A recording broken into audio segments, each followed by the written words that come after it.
तो चलिए उत्तर प्रदेश के प्राचीन इतिहास की गहराइयों में उतरते हैं। हम देखेंगे कि इस क्षेत्र में इंसानी गतिविधियों के सबसे पहले निशान कहाँ और कैसे मिलते हैं। ये सफर शुरू होगा बिल्कुल शुरुआत से। तो इस बार हम क्या करने वाले हैं? हम भारत के प्राचीन अतीत को समझेंगे। सबसे पहले ये देखेंगे कि इतिहासकार समय को क्लासिफाई कैसे करते हैं। फिर एक एक करके हर अहम दौर में जाएंगे और हाँ, खास तौर से उत्तर प्रदेश में मिले सबूतों पर फोकस करेंगे। लेकिन इस टाइम ट्रैवल पर निकलने से पहले एक चीज समझना जरूरी है। आखिर इतिहासकार इतने पुराने समय को ऑर्गेनाइज कैसे करते हैं? एक तरह से यह समय की गलियों में घूमने के लिए एक मैप जैसा है। इतिहास को आप एक ऐसी किताब समझ सकते हैं जिसकी 3 बड़े चैप्टर्स हैं, और आज हम इसका सबसे पहला चैप्टर पढ़ने जा रहे हैं, प्रागैतिहासिक काल। ये वो समय है जब लिखना पढ़ना शुरू ही नहीं हुआ था और हमारे अतीत के सारे सुराग जमीन के नीचे दफन हैं। तो चलिए समय में और पीछे चलते हैं, एक ऐसे युग में जो रहस्यों से भरा पड़ा है। सोचिए, जब लिखे हुए शब्द थे ही नहीं, तब जिंदगी कैसी रही होगी? और भारत के इस पाषाण युग के रहस्यों से पर्दा उठना शुरू कैसे हुआ? चलिए पता करते हैं। जरा इमेजिन कीजिए एक ऐसी दुनिया जहां न कोई किताब है, न कोई लिखावट, न ही कोई रिकॉर्ड्स। यही था प्रागैतिहासिक काल यानी पाषाण काल। एक ऐसा समय जब इतिहास के नाम पर हमारे पास सिर्फ पत्थरों की खामोश सरगोशियां हैं। हर औजार, हर हड्डी, हर पुराना ठिकाना हमारे दूर के पूर्वजों की कहानी बताता है। तो ये कहानी शुरू होती है साल 1863 में रॉबर्ट ब्रूस फुट नाम के एक शख्स से। सोचकर देखिए, एक भूविज्ञानी भारत की जमीन को एक्सप्लोर कर रहा है और तभी उसे कुछ असाधारण मिलता है, भारत के पाषाण युग के पहले सुराग। ये एक ऐसी खोज थी जिसने हमारे इतिहास की समझ को हमेशा के लिए बदल कर रख दिया। देखिए, पाषाण युग सिर्फ एक टाइम पीरियड नहीं है, ये एक ऐसी कहानी है जिसके 3 अलग अलग हिस्से हैं, पुरा पाषाण काल, मध्य पाषाण काल और नव पाषाण काल।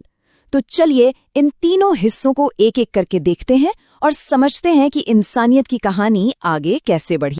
अब फोकस करते हैं उत्तर प्रदेश पर और अपनी कहानी के पहले हिस्से यानी पुरा पाषाण युग पर आते हैं। आखिर इस प्राचीन जमीन की मिट्टी के नीचे क्या राज छुपे हैं? चलिए अतीत की इन परतों को हटाते हैं और देखते हैं कि क्या मिलता है। जरा हजारों साल पहले के उत्तर प्रदेश को इमेजिन कीजिए। बेलन घाटी, सिंगरौली घाटी, चकिया जैसी जगहों पर ही हमारे पूर्वजों ने अपने निशान छोड़े। ये सिर्फ मैप पर कुछ पॉइंट्स नहीं हैं, बल्कि उस प्राचीन दुनिया में झांकने की खिड़कियां हैं। और इनमें से बेलन घाटी के पास तो एक बहुत ही खास कहानी है। बेलन घाटी आर्कियोलॉजिस्ट के लिए एक खजाने की तरह है। पता है क्यों? क्योंकि ये दुनिया की उन चुनी हुई जगहों में से है जहां हमें पूरे पाषाण युग यानी पुरा पाषाण, मध्य पाषाण और नव पाषाण तीनों दौर के इंसानी आबादी के सबूत एक साथ मिलते हैं। एकदम एक टाइम कैप्सूल की तरह जिसने हजारों साल के इतिहास को एक ही जगह पर संभाल के रखा हो। और हाँ, हर बड़ी खोज के पीछे एक हीरो जरूर होता है। इस कहानी में वो हीरो हैं प्रोफेसर G.R. शर्मा। इलाहाबाद विश्वविद्यालय की टीम को लीड करते हुए उन्होंने भारत के अतीत के रहस्यों को उजागर करने में अपनी पूरी जिंदगी लगा दी। उन्हीं के काम की वजह से आज हम ये सब जान पा रहे हैं। और इन्हीं खोजों में से एक बहुत ही खास चीज सामने आई, हड्डी से तराशी हुई एक मातृ देवी की मूर्ति। ये बेलन घाटी के लोधानाल क्षेत्र से मिली। जरा सोचिए, हजारों साल पहले इस तरह की खूबसूरत चीज बनाने में कितनी स्किल और आर्ट लगी होगी। ये हमारे पूर्वजों की रचनात्मकता और शायद उनके विश्वास का एक पक्का सबूत है। तो इंसान की कहानी हमेशा से आगे बढ़ने की कहानी रही है। पुरा पाषाण से आगे बढ़ते हुए अब हम एक नए चैप्टर में एंटर करते हैं, मध्य पाषाण युग। ये बड़े बदलावों का दौर था और यहां से मिले सबूत हमें एक बेहद दिलचस्प कहानी सुनाते हैं। अच्छा, मध्य पाषाण काल को सांघिक आखेटक काल भी कहते हैं। इसका मतलब क्या हुआ? मतलब ये कि अब लोग अकेले शिकार नहीं कर रहे थे, वो ग्रुप्स में रहने लगे थे, साथ मिलकर काम कर रहे थे, एक तरह से समाज की नींव रख रहे थे। और इन शुरुआती समुदायों के निशान पूरे उत्तर प्रदेश में मिलते हैं, चाहे वो विंध्य क्षेत्र हो, प्रयागराज का एरिया हो या प्रतापगढ़। आर्कियोलॉजिस्ट को हर जगह से सबूतों का एक खजाना मिला है जो हमें उस दौर के जीवन की एक झलक देता है। बिल्कुल, ये सारी साइट्स जो हैं, ये एक पजल के टुकड़ों की तरह हैं। हर कलाकृति, हर दफन, एक आवाज का हर अवशेष, ये सब मिलकर हमें उस समय की पूरी कहानी बताते हैं। यही हमारी समझ का मुख्य स्रोत है। इन खुदाइयों से हम उस दौर के लोगों की डेली लाइफ में झांक सकते हैं। हमें उनकी झोंपड़ियों के सबूत मिलते हैं, गर्त चूल्हे यानी पिट हट्स मिलते हैं जहां वो खाना बनाते थे, और यहाँ तक कि अध जली हड्डियों से उनके डाइट का भी पता चलता है। कभी कभी तो बाहरी हमलों के निशान भी दिखते हैं। ये एक ऐसी दुनिया है जो अब खो चुकी है, लेकिन आर्कियोलॉजी उसे फिर से जिंदा कर देती है। यहाँ तक कि उनके दफनाने के तरीकों से भी हमें उनके रीति रिवाजों और विश्वास का पता चलता है। एक खास बात देखी गई कि शव का सिर हमेशा पश्चिम में और पैर पूर्व में रखा जाता था। ये शायद मृत्यु के बाद के जीवन के बारे में उनकी किसी सोच को दिखाता है। वो क्या सोचते होंगे, क्या मानते होंगे, ये सवाल आज भी हमें सोचने पर मजबूर करते हैं। प्रयागराज के पास चोपानी मांडो नाम की एक साइट पर हमें इंसानी टेक्नोलॉजी में एक बहुत बड़ी छलांग दिखती है। यहाँ झोपड़ियों के सबूत के साथ साथ हाथ से बने मिट्टी के बर्तनों की खोज हुई। सोच के देखिए, पहली बार मिट्टी से कुछ नया, कुछ उपयोगी बनाने का अनुभव कैसा रहा होगा। ये इतिहास का एक बहुत महत्वपूर्ण क्षण था, और ये यहीं उत्तर प्रदेश में हुआ। चलिए अब एक ऐसी साइट पर चलते हैं जिसने हमें मध्य पाषाण काल की दफन प्रथाओं के बारे में सबसे ज्यादा जानकारी दी है। ये जगह है प्रतापगढ़ में दमदमा। देखते हैं इस प्राचीन कब्रिस्तान में क्या राज दफन है। सिर्फ इसी एक जगह पर आर्कियोलॉजिस्ट को एक हैरान करने वाली चीज मिली। एक या दो नहीं, बल्कि पूरे 41 यानी 41 अलग अलग इंसानी कब्रें। ये इस बात का सबूत है कि यहाँ एक अच्छी खासी कम्युनिटी रहती थी। और इन कब्रों में से 5 कब्रें ऐसी थीं जिन्हें युगल शवाधान कहा जाता था। मतलब एक ही कब्र में 2 लोगों को साथ दफनाया गया था। वो कौन थे? परिवार, दोस्त, ये कहना मुश्किल है, लेकिन ये एक गहरे इंसानी रिश्ते की तरफ इशारा करता है। और फिर एक ऐसी खोज हुई जिसने सबको चौंका दिया। एक ऐसी कब्र मिली जिसमें 3 लोगों के कंकाल एक साथ थे। ये एक बहुत ही रेयर, एक अनोखी खोज है, और ये उन लोगों के सामाजिक ढांचे और उनके विश्वासों के बारे में कई नए सवाल खड़े करती है। तो आखिर में हम इस एक बड़े सवाल के साथ रह जाते हैं। ये जो दफनाने के इतने जटिल तरीके थे, युगल और त्रिक कब्रें, ये हमें पाषाण युग के लोगों के परिवार, उनके सामाजिक बंधनों और उनके विश्वास के बारे में क्या बताते हैं। ये हमें उनके रिश्तों और उनकी सोच की एक झलक देते हैं, और ये भी याद दिलाते हैं कि हजारों साल बाद भी उन लोगों से सीखने के लिए बहुत कुछ है जो हमसे पहले इस धरती पे थे। नमस्ते, चलिए आज एक सफर पर निकलते हैं उत्तर प्रदेश के प्राचीन इतिहास में, सीधे इन हिस्टोरिकल नोट्स के जरिए। साथ मिलकर इस फैसिनेटिंग कहानी की एक एक परत को खोलते हैं। तो शुरुआत एक बहुत ही दिलचस्प सवाल से करते हैं। सोचिए जरा, दुनिया में सबसे पहले खेती कहाँ शुरू हुई होगी? ज्यादातर लोगों के जहन में मेसोपोटामिया या मिस्र का नाम आएगा, है ना? लेकिन ये नोट्स जो कहानी बताते हैं, उसके हिसाब से जवाब हमारे बहुत बहुत ही ज्यादा करीब है। तो चलिए अपनी टाइम मशीन में बैठते हैं और सीधे चलते हैं नव पाषाण काल यानी नियोलिथिक पीरियड में। ये वो दौर था जब इंसानी इतिहास ने एक बहुत बड़ी करवट ली थी, और सभ्यता की पहली झलक, पहली किरणें इसी इलाके में नजर आनी शुरू हुईं। अब जरा इन जगहों पर गौर कीजिए। प्रयागराज में कोल्डिहवा और पंचोह, ये वो जगहें हैं जो हमें उस जमाने की कहानी सुनाती हैं। सोचकर देखिए, यहाँ पर 7000 से 6000 ईसा पूर्व, जी हाँ, 7000 से 6000 बीसी के बीच चावल की खेती के सबूत मिले हैं। मतलब ये कितना कितना पुराना है। और अब वो बात जो शायद सबसे ज्यादा हैरान कर दे, पूरी दुनिया में खेती का जो सबसे पुराना सबूत मिला है, वो कहीं और नहीं बल्कि उत्तर प्रदेश के संत कबीर नगर में लहुरा देवा नाम की जगह पर मिला है। ये एक ऐसी खोज है जो वर्ल्ड हिस्ट्री को देखने का हमारा नजरिया ही बदल देती है। अच्छा, तो नव पाषाण काल से अब हम कहानी में थोड़ा और आगे बढ़ते हैं और आते हैं ताम्र पाषाण काल पर, जिसे कैल्कोलिथिक पीरियड भी कहते हैं। ये एक बहुत ही इम्पॉर्टेंट मोड़ था। क्यों? क्योंकि यहीं पर पहली बार पत्थर के साथ साथ मेटल यानी धातु का इस्तेमाल शुरू हुआ, और ये टेक्नोलॉजी के लिहाज से एक बहुत बड़ी छलांग थी। तो सवाल उठता है कि ये ताम्रपाषाण काल आखिर है क्या? इसे ऐसे समझ सकते हैं कि ये नवपाषाण काल और हड़प्पा सभ्यता के बीच एक पुल, एक ब्रिज की तरह है। इस दौर की सबसे बड़ी पहचान ही यही थी कि लोग तांबे और पत्थर दोनों के औजार एक साथ इस्तेमाल कर रहे थे। ये उस समय की इंसानी सूझबूझ को दिखाता है। और अगर हम खास तौर पर उत्तर प्रदेश की बात करें तो यहाँ इस कल्चर की पहचान है गैरिक मृदभांड संस्कृति, यानी ओखर कलर्ड पॉटरी, जिसे शॉर्ट में ओसीपी कल्चर भी कहते हैं। और एक और मजेदार बात, इस दौर के जो पहले तांबे के औजार मिले वो बदायूं के बिसौली और गोरखपुर के परसुखेड़ा में पाए गए। इससे पता चलता है कि नई टेक्नोलॉजी कैसे एक जगह से दूसरी जगह फैल रही थी। चलिए अब आते हैं भारतीय इतिहास के एक ऐसे चैप्टर पर जिसके बारे में हम सब ने सुना है, हड़प्पा सभ्यता। पर हम यहाँ ये देखेंगे कि इस महान सभ्यता के निशान उत्तर प्रदेश में कहाँ-कहाँ मिलते हैं, क्योंकि यही इलाका इसकी सबसे पूर्वी सीमा मतलब ईस्टर्न फ्रंटियर हुआ करता था। एक नज़र टाइमलाइन पर डालते हैं। जो मैच्योर हड़प्पन फेज था, यानी जब ये सभ्यता अपने पीक पर थी, वो दौर था लगभग 2350 बीसी से 1750 बीसी तक का, करीब 600 साल। सोचिए, 600 सालों का एक बेहद खुशहाल और एडवांस्ड जमाना। अब ये जो जगह है आलमगीरपुर, ये बहुत ज्यादा महत्वपूर्ण है। क्यों?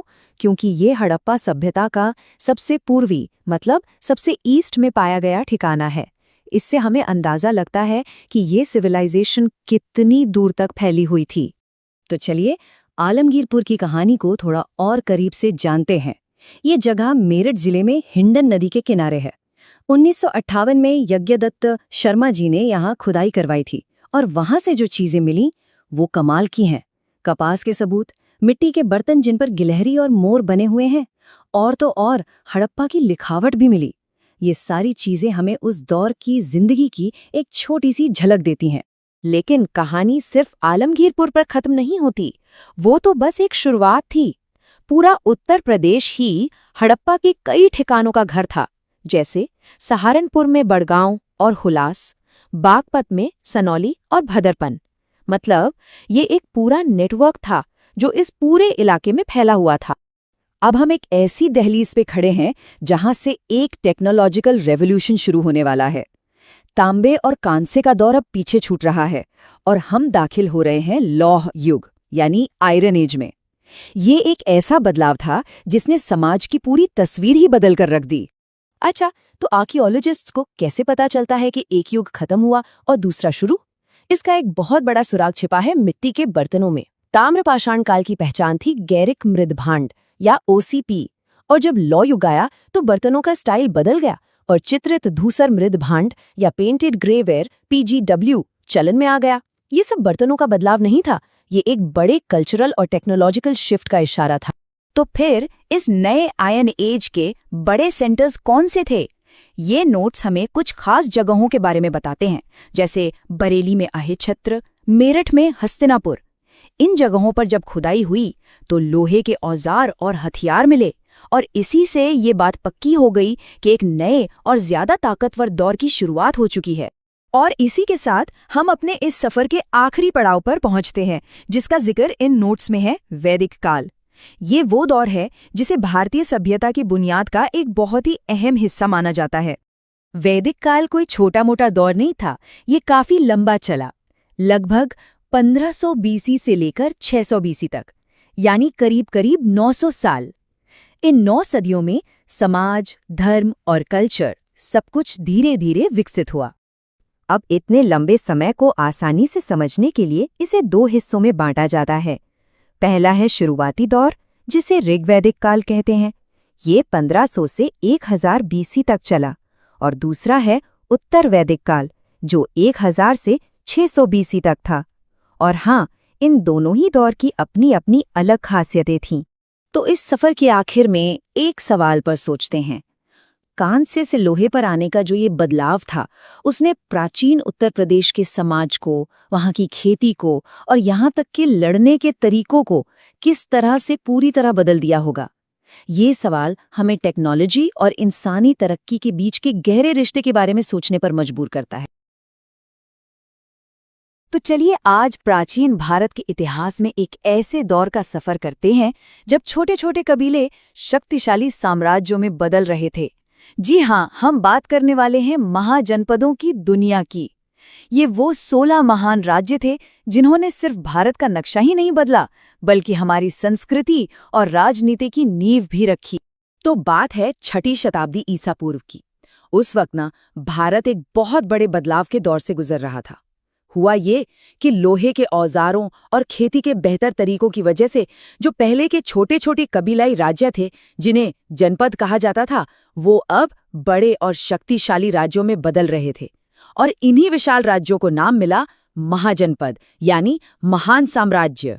अब सवाल ये उठता है कि हमें इन प्राचीन राज्यों के बारे में पता कैसे चलता है। तो इसका जवाब मिलता है हमें उस दौर के धार्मिक ग्रंथों में, खास तौर पे बौद्ध ग्रंथ अंगुत्तर निकाय और जैन ग्रंथ भगवती सूत्र को देखना होगा। इन्हीं में इन महाजनपदों की पूरी लिस्ट और उनके बारे में जानकारी दी गई है। और जानते हैं ये ग्रंथ क्या बताते हैं? कि उस समय कुल 16 महाजनपद थे। जी, पूरे 16। और यही 16 राज्य उस दौर में उत्तरी भारत की सबसे बड़ी पॉलिटिकल पावर्स थी, जिन्होंने पूरे इलाके पर अपना दबदबा बनाया हुआ था। इनकी लोकेशन भी बड़ी दिलचस्प है। सोचिए, 16 में से 8 महाजनपद सीधे गंगा के उपजाऊ मैदानों में बसे थे। और ये कोई इत्तेफाक नहीं था। असल में नदियों की वजह से खेती, व्यापार और शहरों का विकास बहुत तेजी से हुआ, और बस इसी वजह से ये इलाका पावर का सेंटर बन गया। तो चलिए अब इनमें से कुछ सबसे शक्तिशाली महाजनपदों को जरा और करीब से जानते हैं। सबसे पहले बात करते हैं काशी की, जो उस समय की सबसे प्रमुख शक्तियों में से एक माना जाता था। अच्छा, तो काशी महाजनपद कहाँ था? ये आज के वाराणसी यानी बनारस के आसपास का इलाका था। और जैसा कि हम जानते हैं, ये शहर तो प्राचीन काल से ही भारत का एक बहुत जरूरी कल्चरल और ट्रेडिंग सेंटर रहा है। अगर पौराणिक कथाओं की माने तो इस महान राज्य की नींव रखी थी राजा देवोदास ने। काशी की राजधानी थी वाराणसी। इसका नाम वरुणा और 80 नदियों के संगम पर बसे होने की वजह से पड़ा। और ये लोकेशन, मतलब नदियों के संगम पर होना, व्यापार और सुरक्षा दोनों ही लिहाज से बहुत ही जबरदस्त थी। और काशी कितना पुराना है, इसका अंदाजा इस बात से लगाइए कि इसका जिक्र अथर्ववेद जैसे प्राचीन वैदिक ग्रंथ में भी मिलता है। ये बात इसकी गहरी ऐतिहासिक जड़ों को साफ साफ दिखाती है। जब काशी अपने पीक पर था, अपने स्वर्ण काल में, तो उसका सबसे शक्तिशाली शासक था ब्रह्मदत्त। उसने पता है क्या किया? अपने पड़ोसी राज्य कोसल को हराया और काशी को उस पूरे इलाके की सबसे बड़ी ताकत बना दिया। इस जीत के बाद कोसल का जो इलाका जीता गया था ना, उसे एक खास नाम दिया गया, अभिमुक्त क्षेत्र। ये नाम अपने आप में काशी के बढ़ते हुए दबदबे का एक सिंबल था। लेकिन सवाल ये है कि काशी की शक्ति का राज क्या था? जवाब छुपा है इसकी जबरदस्त इकोनॉमी में। काशी घोड़ों के व्यापार का एक बहुत बड़ा सेंटर था, और यहाँ के बने सूती और रेशमी कपड़े, अरे वो तो पूरे भारत में मशहूर थे। और बस इसी व्यापार ने इसे बेहिसाब दौलत और ताकत। काशी के बाद चलिए अब बात करते हैं वत्स महाजनपद की। वत्स की कहानी बड़ी दिलचस्प है, क्योंकि इसमें इतिहास और पौराणिक कथाएं दोनों का एक गजब का मिश्रण देखने को मिलता है, और यही बात इसे बहुत खास बनाती है। तो वत्स राज्य आज के प्रयागराज, जिसे पहले इलाहाबाद कहते थे, उसके आसपास के इलाके में फैला हुआ था। और हाँ, ये भी गंगा के मैदानों की एक और बड़ी शक्ति था। इसकी राजधानी थी कौशाम्बी, जो उस जमाने के सबसे अमीर और डेवलप्ड शहरों में से एक गिनी जाती थी। कौशाम्बी की स्थापना की कहानी सीधी महाभारत से जुड़ी है। पुराणों में लिखा है कि जब गंगा में आई बाढ़ में हस्तिनापुर डूब गया, तो कुरु वंश के राजा निचक्षु ने अपनी राजधानी को कौशाम्बी में शिफ्ट कर लिया। वत्स का सबसे मशहूर राजा हुआ उदयन। वो महात्मा बुद्ध के समय में था, मतलब उनका कंटेम्प्रेरी था। और बौद्ध ग्रंथों में उसका जिक्र इतनी बार आता है कि वो इतिहास का एक बहुत ही जरूरी किरदार बन जाता है। वैसे उदयन को ये ताकत विरासत में मिली थी। उसके पिता परंतप, वो भी एक महान योद्धा थे। उन्होंने अंग महाजनपद की राजधानी चंपा को जीता था। लेकिन उदयन सिर्फ एक योद्धा ही नहीं था। उसने अवंती के राजा चंड प्रद्योत की बेटी वासवदत्ता से शादी की। और ये शादी, ये सिर्फ एक प्रेम कहानी नहीं थी, बल्कि एक बहुत बड़ा पॉलिटिकल अलायंस भी थी। और पता है, उदयन और वासवदत्ता की प्रेम कहानी इतनी ज्यादा मशहूर हुई कि ये संस्कृत लिटरेचर का एक अमर हिस्सा बन गई। भास का स्वप्न वासवदत्तम हो या हर्षवर्धन की रत्नावली, इन जैसे कई महान नाटकों की इंस्पिरेशन यही कहानी थी। तो उनकी लव स्टोरी सिर्फ एक पर्सनल रोमांस नहीं थी, ये तो प्यार, राजनीति और हिम्मत का एक ऐसा संगम बन गई जिसने भारतीय साहित्य को हमेशा के लिए इंस्पायर किया। साहित्य से हटकर देखें तो वत्स अपने बेहतरीन सूती कपड़ों के लिए भी जाना जाता था। और एक और दिलचस्प बात, कौशाम्बी की खुदाई में एक पुराने किले के जो खंडर मिले हैं ना, कुछ इतिहासकार उन्हें महाभारत के युधिष्ठिर के किले से भी जोड़कर देखते हैं। चलिए अब बात करते हैं कुरु महाजनपद की, एक ऐसा नाम जिसे महाभारत की कहानी से वाकिफ हर कोई जानता है। कुरु राज्य का इलाका आज के मेरठ, दिल्ली और हरियाणा के थानेश्वर तक फैला हुआ था। जी हाँ, यही वो जमीन थी जहां महाभारत की पूरी कहानी हुई थी। और इसकी राजधानी इंद्रप्रस्थ, जिसे आज हम दिल्ली के नाम से जानते हैं। ये कनेक्शन हमारे प्राचीन इतिहास को सीधे आज के प्रेजेंट से जोड़ता है। इंद्रप्रस्थ के अलावा महाभारत का मशहूर शहर हस्तिनापुर भी इसी कुरु महाजनपद का ही हिस्सा था। इससे इसका पौराणिक महत्व और भी बढ़ जाता है। और यहाँ एक बहुत दिलचस्प बात है, जो कुरु राज्य महाभारत के समय अपनी ताकत के लिए इतना मशहूर था, वो बुद्ध के समय तक आते आते एक राजतंत्र से बदलकर एक गण राज्य जैसा बन गया था। उस दौर में यहाँ का शासक कौरव्य नाम का राजा था। ये बदलाव हमें दिखाता है कि समय के साथ सत्ता और शासन के तरीके कैसे बदल जाते हैं। और महाजनपदों की ये कहानी हमें यही याद दिलाती है कि भारत का पॉलिटिकल लैंडस्केप हमेशा से ही कितना डायनामिक रहा है। नमस्कार, आज हम प्राचीन भारत के इतिहास में थोड़ा और गहराई में उतरेंगे। हम बात करेंगे उन 5 खास और शक्तिशाली राज्यों की जिन्हें हम महाजनपद के नाम से जानते हैं। चलिए उनकी कहानी को समझते हैं। तो ये रहे वो 5 राज्य जिनकी हम आज बात करने वाले हैं। शूरसेन, चेदी, पांचाल, मल्ल और कौशल। हम एक एक करके इन सभी को देखेंगे और जानेंगे कि क्या खास था इनमें। चलिए अपनी यात्रा शुरू करते हैं पहले महाजनपद शूरसेन राज्य से, जो उस दौर के सबसे अहम इलाकों में से एक था। तो देखिए, शूरसेन राज्य की लोकेशन थी मथुरा के आसपास, और इसकी राजधानी जाहिर है मथुरा ही थी, जो यमुना नदी के ठीक किनारे पर बसी हुई थी।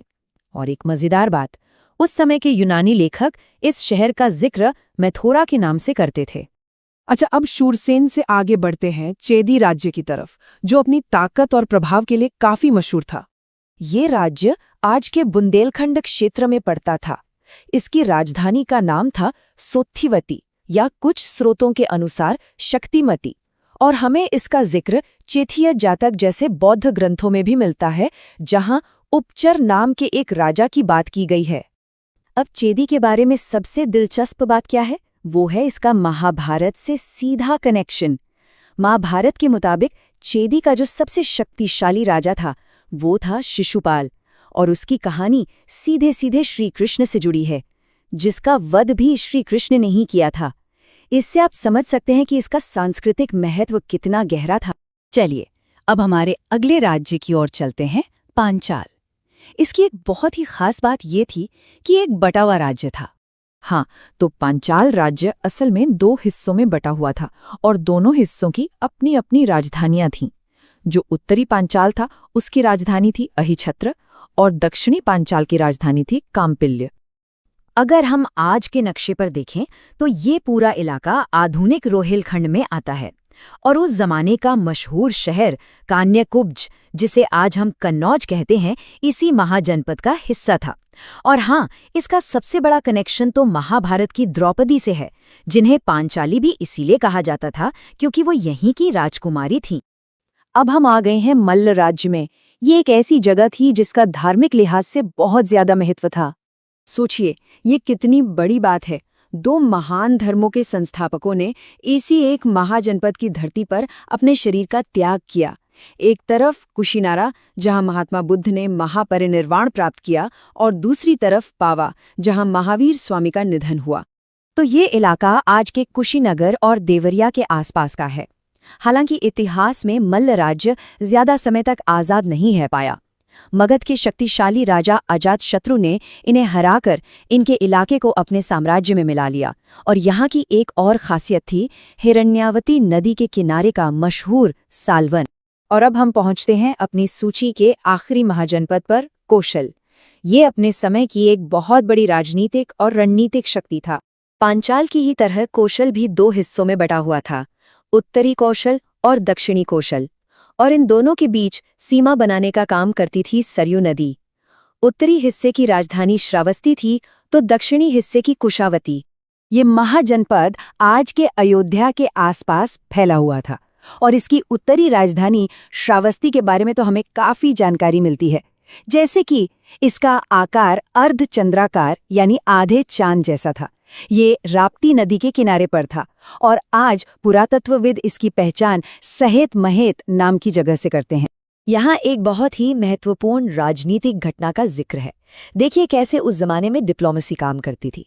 कौशल के राजा प्रसेनजित ने एक विवाह गठबंधन किया। उन्होंने अपनी बेटी वाजिरा की शादी मगध के राजा अजातशत्रु से कर दी। और सिर्फ शादी ही नहीं, इस गठबंधन को मजबूत करने के लिए दहेज में काशी का पूरा क्षेत्र दे दिया गया। ये एक बहुत बड़ा स्ट्रेटेजिक मूव था। और हाँ, कौशल सिर्फ अपनी राजधानियों तक ही सीमित नहीं था।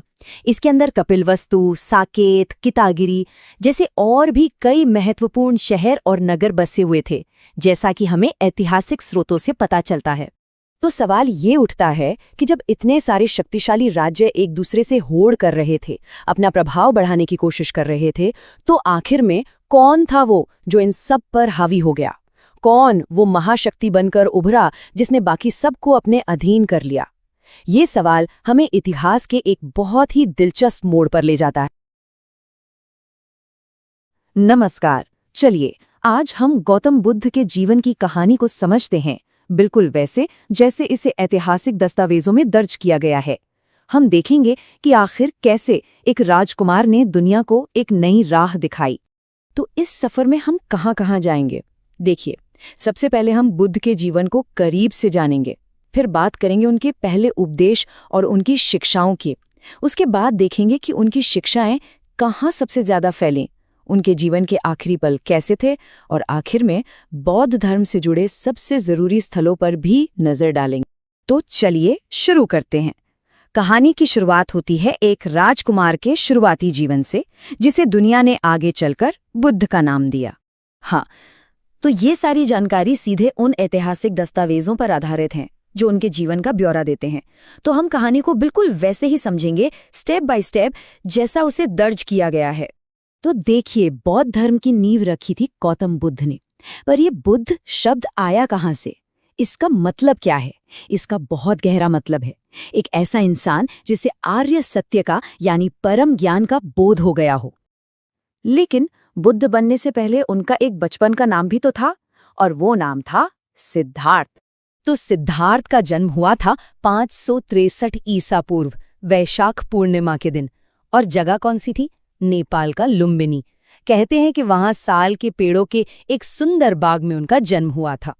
उनके पिता थे शुद्धोधन, जो उस समय शाक्य कबीले के मुखिया हुआ करते थे, और उनकी माँ थी महामाया देवी, जो कोल्य राजवंश की एक राजकुमारी थी।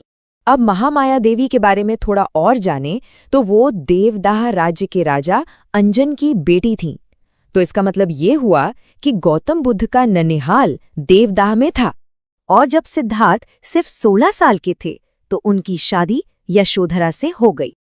तो एक राजकुमार के तौर पर उनका जीवन तो सेट था, लेकिन अब कहानी का वो हिस्सा आता है जहां से वो एक आध्यात्मिक गुरु बनते हैं। चलिए देखते हैं कि उन्होंने अपना पहला उपदेश कैसे और कहाँ दिया। तो ज्ञान मिलने के बाद बुद्ध ने अपना सबसे पहला उपदेश दिया सारनाथ में। अच्छा, उस जमाने में सारनाथ को ऋषिपत्तनम कहते थे, और वहां भी एक खास जगह थी, मृगदाव आश्रम, जहां ये ऐतिहासिक उपदेश दिया गया। और ये उपदेश उन्होंने किससे दिया? उनके सबसे पहले सुनने वाले थे 5 ब्राह्मण तपस्वी, जो बाद में उनके शिष्य भी बने। आपको पता है, इस पहले उपदेश की घटना को एक बहुत ही खास नाम दिया गया है, धर्म चक्र प्रवर्तन। इसका मतलब होता है धर्म के चक्र यानी पहिए को चलाना या उसे गति देना। मतलब यहीं से उनकी शिक्षाओं का सफर शुरू हुआ। एक और खास बात, बुद्ध ने अपनी सारी शिक्षाएं संस्कृत में नहीं बल्कि उस समय की आम लोगों की भाषा पाली में दी, ताकि सब समझ सकें। इन सारी शिक्षाओं का जो कलेक्शन है उसे हम सुत्त पिटक कहते हैं, और ये शिक्षाएं हमें दुखों से बाहर निकलने का रास्ता दिखाती हैं, जिसे अष्टांगिक मार्ग कहा जाता है। उनकी पूरी की पूरी जो टीचिंग है उसकी बुनियाद 4 बातों पर टिकी है। इन्हें कहते हैं 4 आर्य सत्य। बहुत सिंपल हैं। पहला, दुनिया में दुख है। दूसरा, हर दुख का कोई ना कोई कारण होता है। तीसरा, अच्छी बात यह है कि इस दुख को रोका जा सकता है, इसका निरोध संभव है। और चौथा, इस दुख को रोकने का एक रास्ता भी है। तो सवाल अब ये उठता है कि बुद्ध की ये जो शिक्षाएं थी, ये सबसे ज्यादा फैलीं कहाँ, किस जगह पर उनका सबसे ज्यादा प्रचार हुआ? तो चलिए फिर से नोट्स पर नजर डालते हैं। ये हमें बताते हैं कि उनकी शिक्षाएं कहाँ सबसे ज्यादा लोकप्रिय हुईं, और साथ ही उनके जीवन का आखिरी अध्याय कैसे लिखा गया। तो रिकॉर्ड्स के मुताबिक बुद्ध ने अपने जीवन में सबसे ज्यादा उपदेश या सोमेंस एक ही जगह पर दिए, और वो जगह थी श्रावस्ती। श्रावस्ती उस समय कौशल राज्य की राजधानी हुआ करती थी, और श्रावस्ती में उन्हें लोगों का जबरदस्त सपोर्ट भी मिला। उनके अनुयायियों ने वहां रहने के लिए कई विहार यानी मठ बनवाए। इनमें से 2 बहुत मशहूर हैं।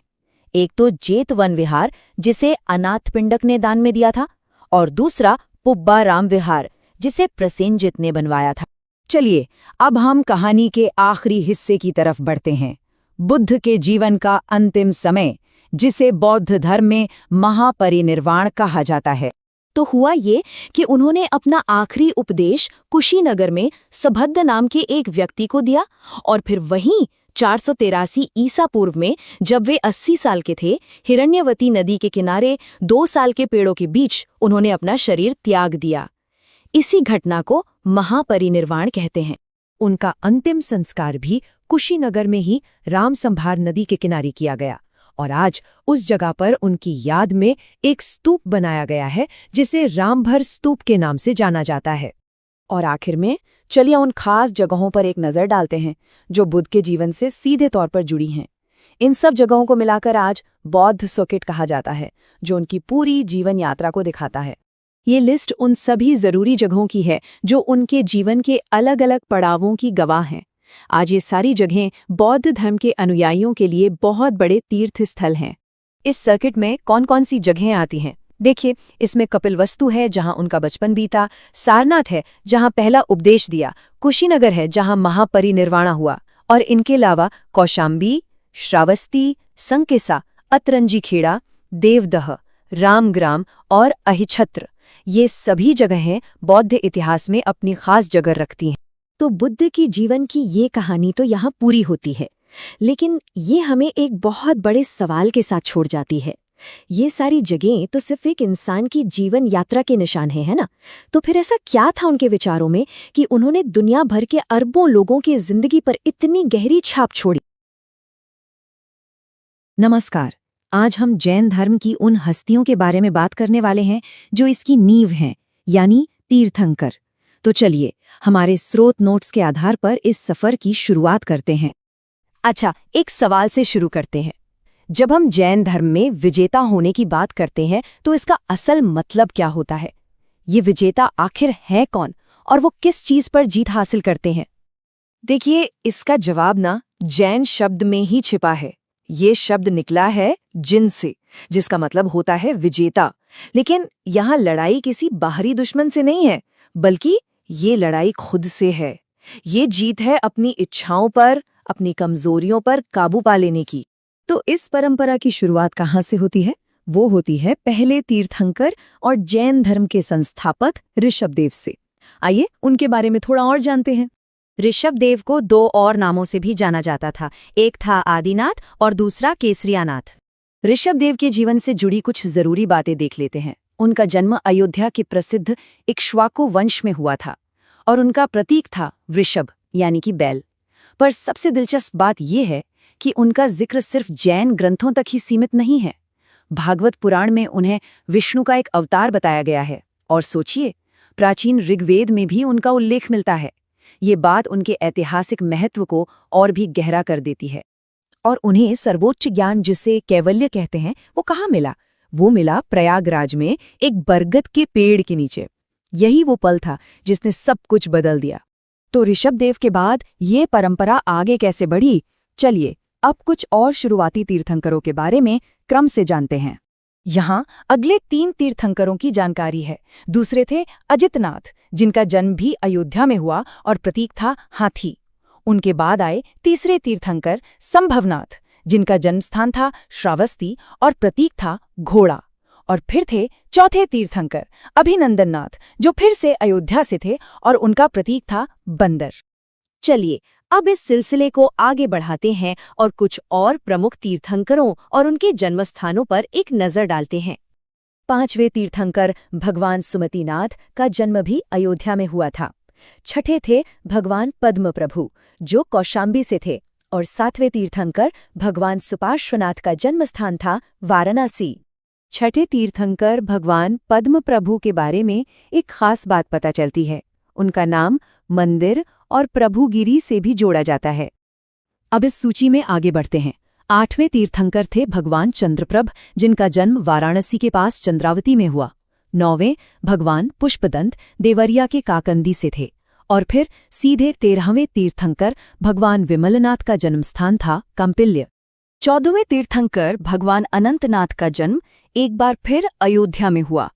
अब यहाँ जरा ध्यान दीजिएगा, 16वें और 17वें तीर्थंकर यानी भगवान शांतिनाथ और भगवान कुंथुनाथ दोनों का जन्म एक ही जगह हुआ, हस्तिनापुर। इस जगह का नाम याद रखिएगा, ये आगे फिर से आएगा। अब आते हैं 22वें तीर्थंकर पर भगवान नेमिनाथ, जिन्हें अरिष्ट नेमि के नाम से भी जाना जाता है। उनका जन्म आगरा के पास शौरीपुर में हुआ था। याद है हमने शुरू में ऋग्वेद की बात की थी? तो ऋषभदेव के साथ जिस दूसरे तीर्थंकर का नाम आया था वो यही अरिष्ट नेमि ही थे। ये कनेक्शन बताता है कि ये दोनों ही जैन परंपरा के सबसे प्राचीन चेहरों में से एक हैं। और आखिर में एक बहुत ही दिलचस्प भौगोलिक कनेक्शन पर ध्यान देते हैं, जिसका जिक्र हमारे स्रोत में भी किया गया है। तो सवाल ये है कि वो कौन से 3 तीर्थंकर थे जिनका जन्म एक ही जगह यानी हस्तिनापुर में हुआ? और इसका जवाब है 16वें, 17वें और 18वें तीर्थंकर यानी शांतिनाथ, कुंथुनाथ और अरनाथ।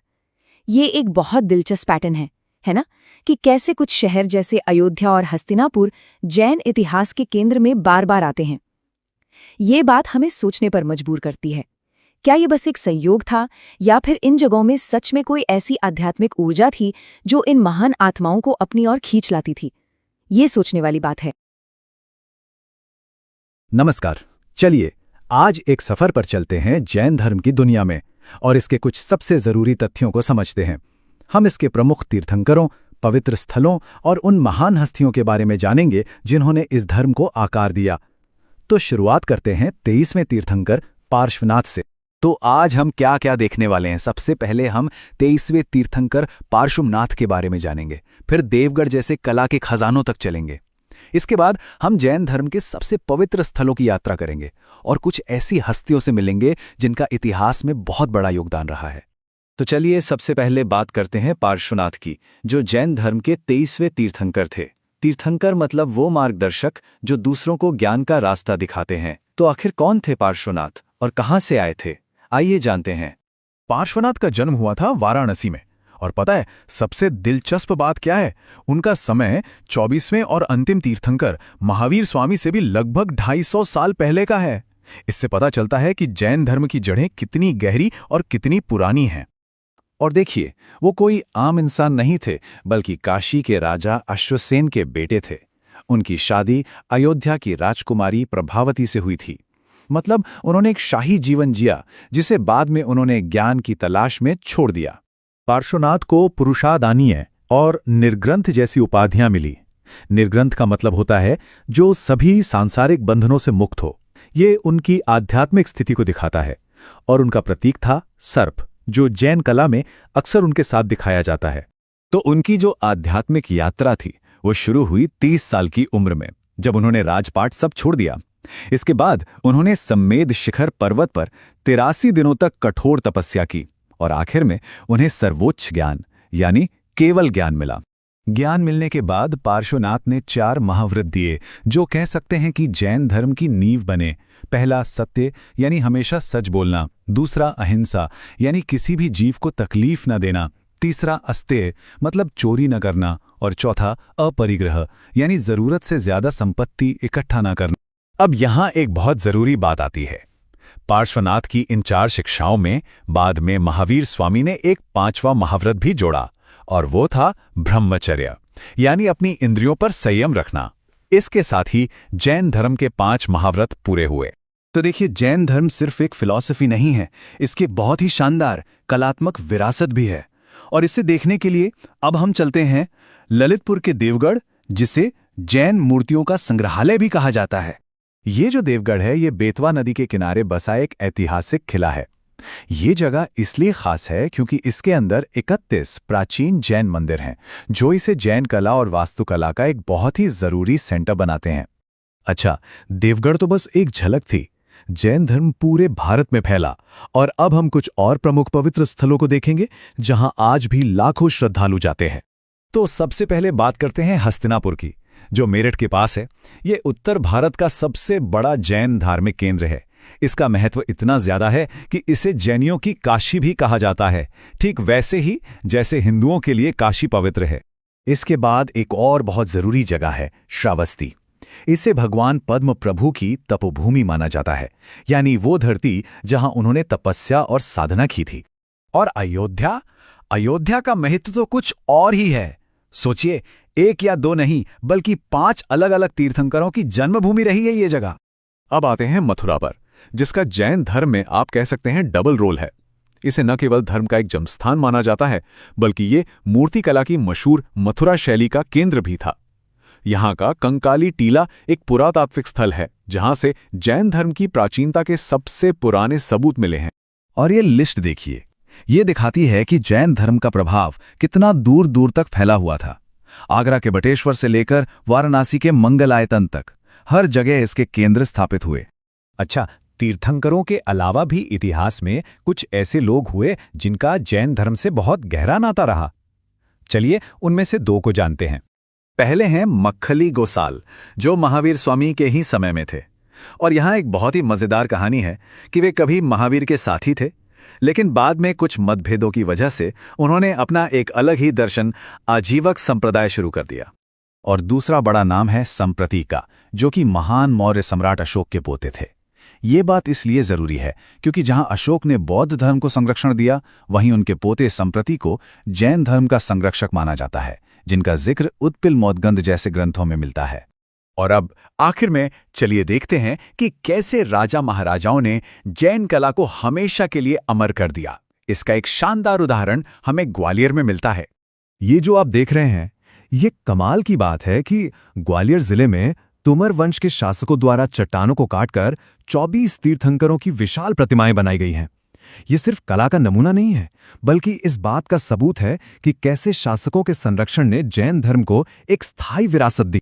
तो ये हमें एक बड़े सवाल पर लाकर छोड़ देता है कि आखिर अलग अलग राजवंशों के संरक्षण ने भारत में जैन कला और धर्म के फैलाव को किस तरह से आकार दिया होगा, और ये आज हमें राजनीति और धर्म के रिश्ते के बारे में क्या सिखाता है। जरा सोचिए, पत्थर और तांबे के कुछ टुकड़े 2000 साल से भी पुराने एक शक्तिशाली साम्राज्य की पूरी कहानी कैसे बयां कर सकते हैं। आज हम सब मिलकर उत्तर प्रदेश में मौर्य साम्राज्य के छोड़े हुए सुरागों को ढूंढ निकालेंगे, बिल्कुल एक जासूस की तरह। तो चलिए देखते हैं कि आज के इस सफर में हम क्या क्या जानने वाले हैं। सबसे पहले मौर्य साम्राज्य का एक इंट्रोडक्शन लेंगे, फिर चंद्रगुप्त के समय के पहले सबूतों को देखेंगे, सम्राट अशोक के शासनकाल को समझेंगे, उत्तर प्रदेश में उनके शिलालेखों पर नजर डालेंगे, सारनाथ स्तंभ के बारे में जानेंगे, और आखिर में अशोक की बौद्ध तीर्थ यात्रा को समझेंगे। अब देखिए, किसी भी बड़ी कहानी को समझने के लिए उसकी बैकग्राउंड को जानना बहुत जरूरी होता है।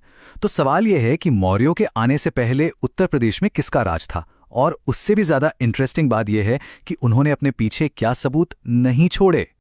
तो हम बात कर रहे हैं हर्यंक, शिशुनाग और नंद राजवंशों की। ये मौर्यों से पहले के समझिए बड़े पावर प्लेयर्स थे। प्राचीन भारतीय इतिहास में इनका बहुत बड़ा रोल रहा है, और कहानी में असली ट्विस्ट यहीं से शुरू होता है। ये राजवंश इतने शक्तिशाली थे, लेकिन जब हम उत्तर प्रदेश की जमीन को देखते हैं तो आर्कियोलॉजिकल रिकॉर्ड्स में एक अजीब सी गहरी खामोशी मिलती है। मतलब ना कोई बर्तन, ना सिक्के, कुछ भी नहीं। ये अपने आप में एक हिस्टोरिकल मिस्ट्री है। और जानते हैं, सबूतों की यही कमी मौर्यों के आने को और भी ज्यादा ड्रामेटिक बना देती है। वो इतिहास के इस खाली स्टेज पर एक जबरदस्त एंट्री करते हैं और इस सब की शुरुआत होती है एक विजनरी लीडर से। ये है चंद्रगुप्त मौर्य, वही शख्स जिसने नंदों को सत्ता से हटाया और भारत के पहले महान साम्राज्यों में से एक की नींव रखी। उनकी राजधानी थी पाटलिपुत्र, जो पावर का सेंटर थी, और उनका एम्ब्लम वो था राजसी मयूर यानी मोर। और यही हमें मिलता है अपना पहला पक्का सबूत, सोहगौरा का कॉपर प्लेट। जरा सोचिए, ये गोरखपुर में राप्ती नदी के किनारे मिला था और इससे भारत में मिला सबसे पुराना शिलालेख माना जाता है।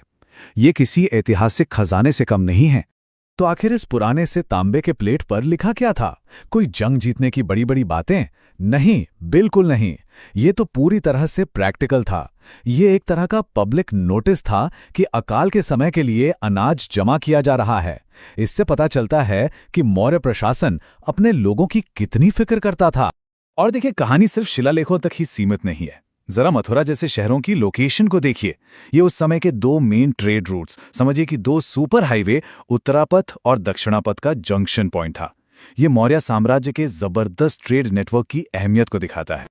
और फिर कहानी में एक और मिस्ट्री सामने आती है। चंद्रगुप्त के बेटे बिंदुसार के शासनकाल से उत्तर प्रदेश में हमें कोई भी आर्कियोलॉजिकल एविडेंस नहीं मिलता। इतिहास के पन्नों में एक बार फिर एक खालीपन। लेकिन फिर इतिहास का ये खाली स्टेज एक ऐसे शासक के आने से भर जाता है जो सब कुछ बदल कर रख देगा। हम बात कर रहे हैं बिंदुसार के बेटे सम्राट अशोक की। उनका शासनकाल उत्तर प्रदेश के आर्कियोलॉजिकल रिकॉर्ड में एक धमाके की तरह आता है। अशोक वाकई एक विजनरी थे। वो भारत के पहले ऐसे शासकों में से थे जिन्होंने इंस्क्रिप्शंस मतलब शिलालेखों के जरिए जनता से बात करने की शुरुआत की। पर सोचिए, इन शिलालेखों को ढूंढने में ही सदियां लग गई और फिर जेम्स प्रिंसिप को इन्हें पढ़ने मतलब डिसाइफर करने में एक और सदी लग गई। ये किसी एंशिएंट कोड को क्रैक करने जैसा ही था। और अशोक का साम्राज्य कितना फैला हुआ था, इसका अंदाजा इसी बात से लगा सकते हैं कि उन्होंने अपने संदेशों को फैलाने के लिए 3 अलग-अलग भाषाएं, प्राकृत, ग्रीक और अरामाइक, और 4 लिपियों ब्राह्मी, खरोष्ठी, ग्रीक और अरामाइक का इस्तेमाल किया। ये उस जमाने के हिसाब से एक बहुत ही मल्टीकल्चरल अप्रोच थी। तो चलिए अब जरा उत्तर प्रदेश में मिले अशोक के कुछ खास शिलालेखों को और करीब से देखते हैं। हमारा पहला पड़ाव है मिर्जापुर के पास अहरौरा। ये शिलालेख एक बहुत ही स्ट्रेटेजिक जगह पर था, एक पुराने रास्ते पर जो पश्चिम की ओर जाता था। इससे ये पक्का हो जाता था कि अशोक का संदेश ज्यादा से ज्यादा लोगों तक पहुंचे। इसके बाद आता है दिल्ली मेरठ स्तंभ लेख। अब देखिए, यह असल में मेरठ में था, लेकिन यह इतना इंपॉर्टेंट था कि सदियों बाद फिरोज शाह तुगलक इसे वहां से उठवाकर अपनी राजधानी दिल्ली ले गया। समझिए कि एक हिस्टोरिकल ट्रॉफी की तरह था। और फिर है कौशाम्बी का स्तंभ, जो अब प्रयागराज में है। इसकी कहानी तो और भी कमाल की है।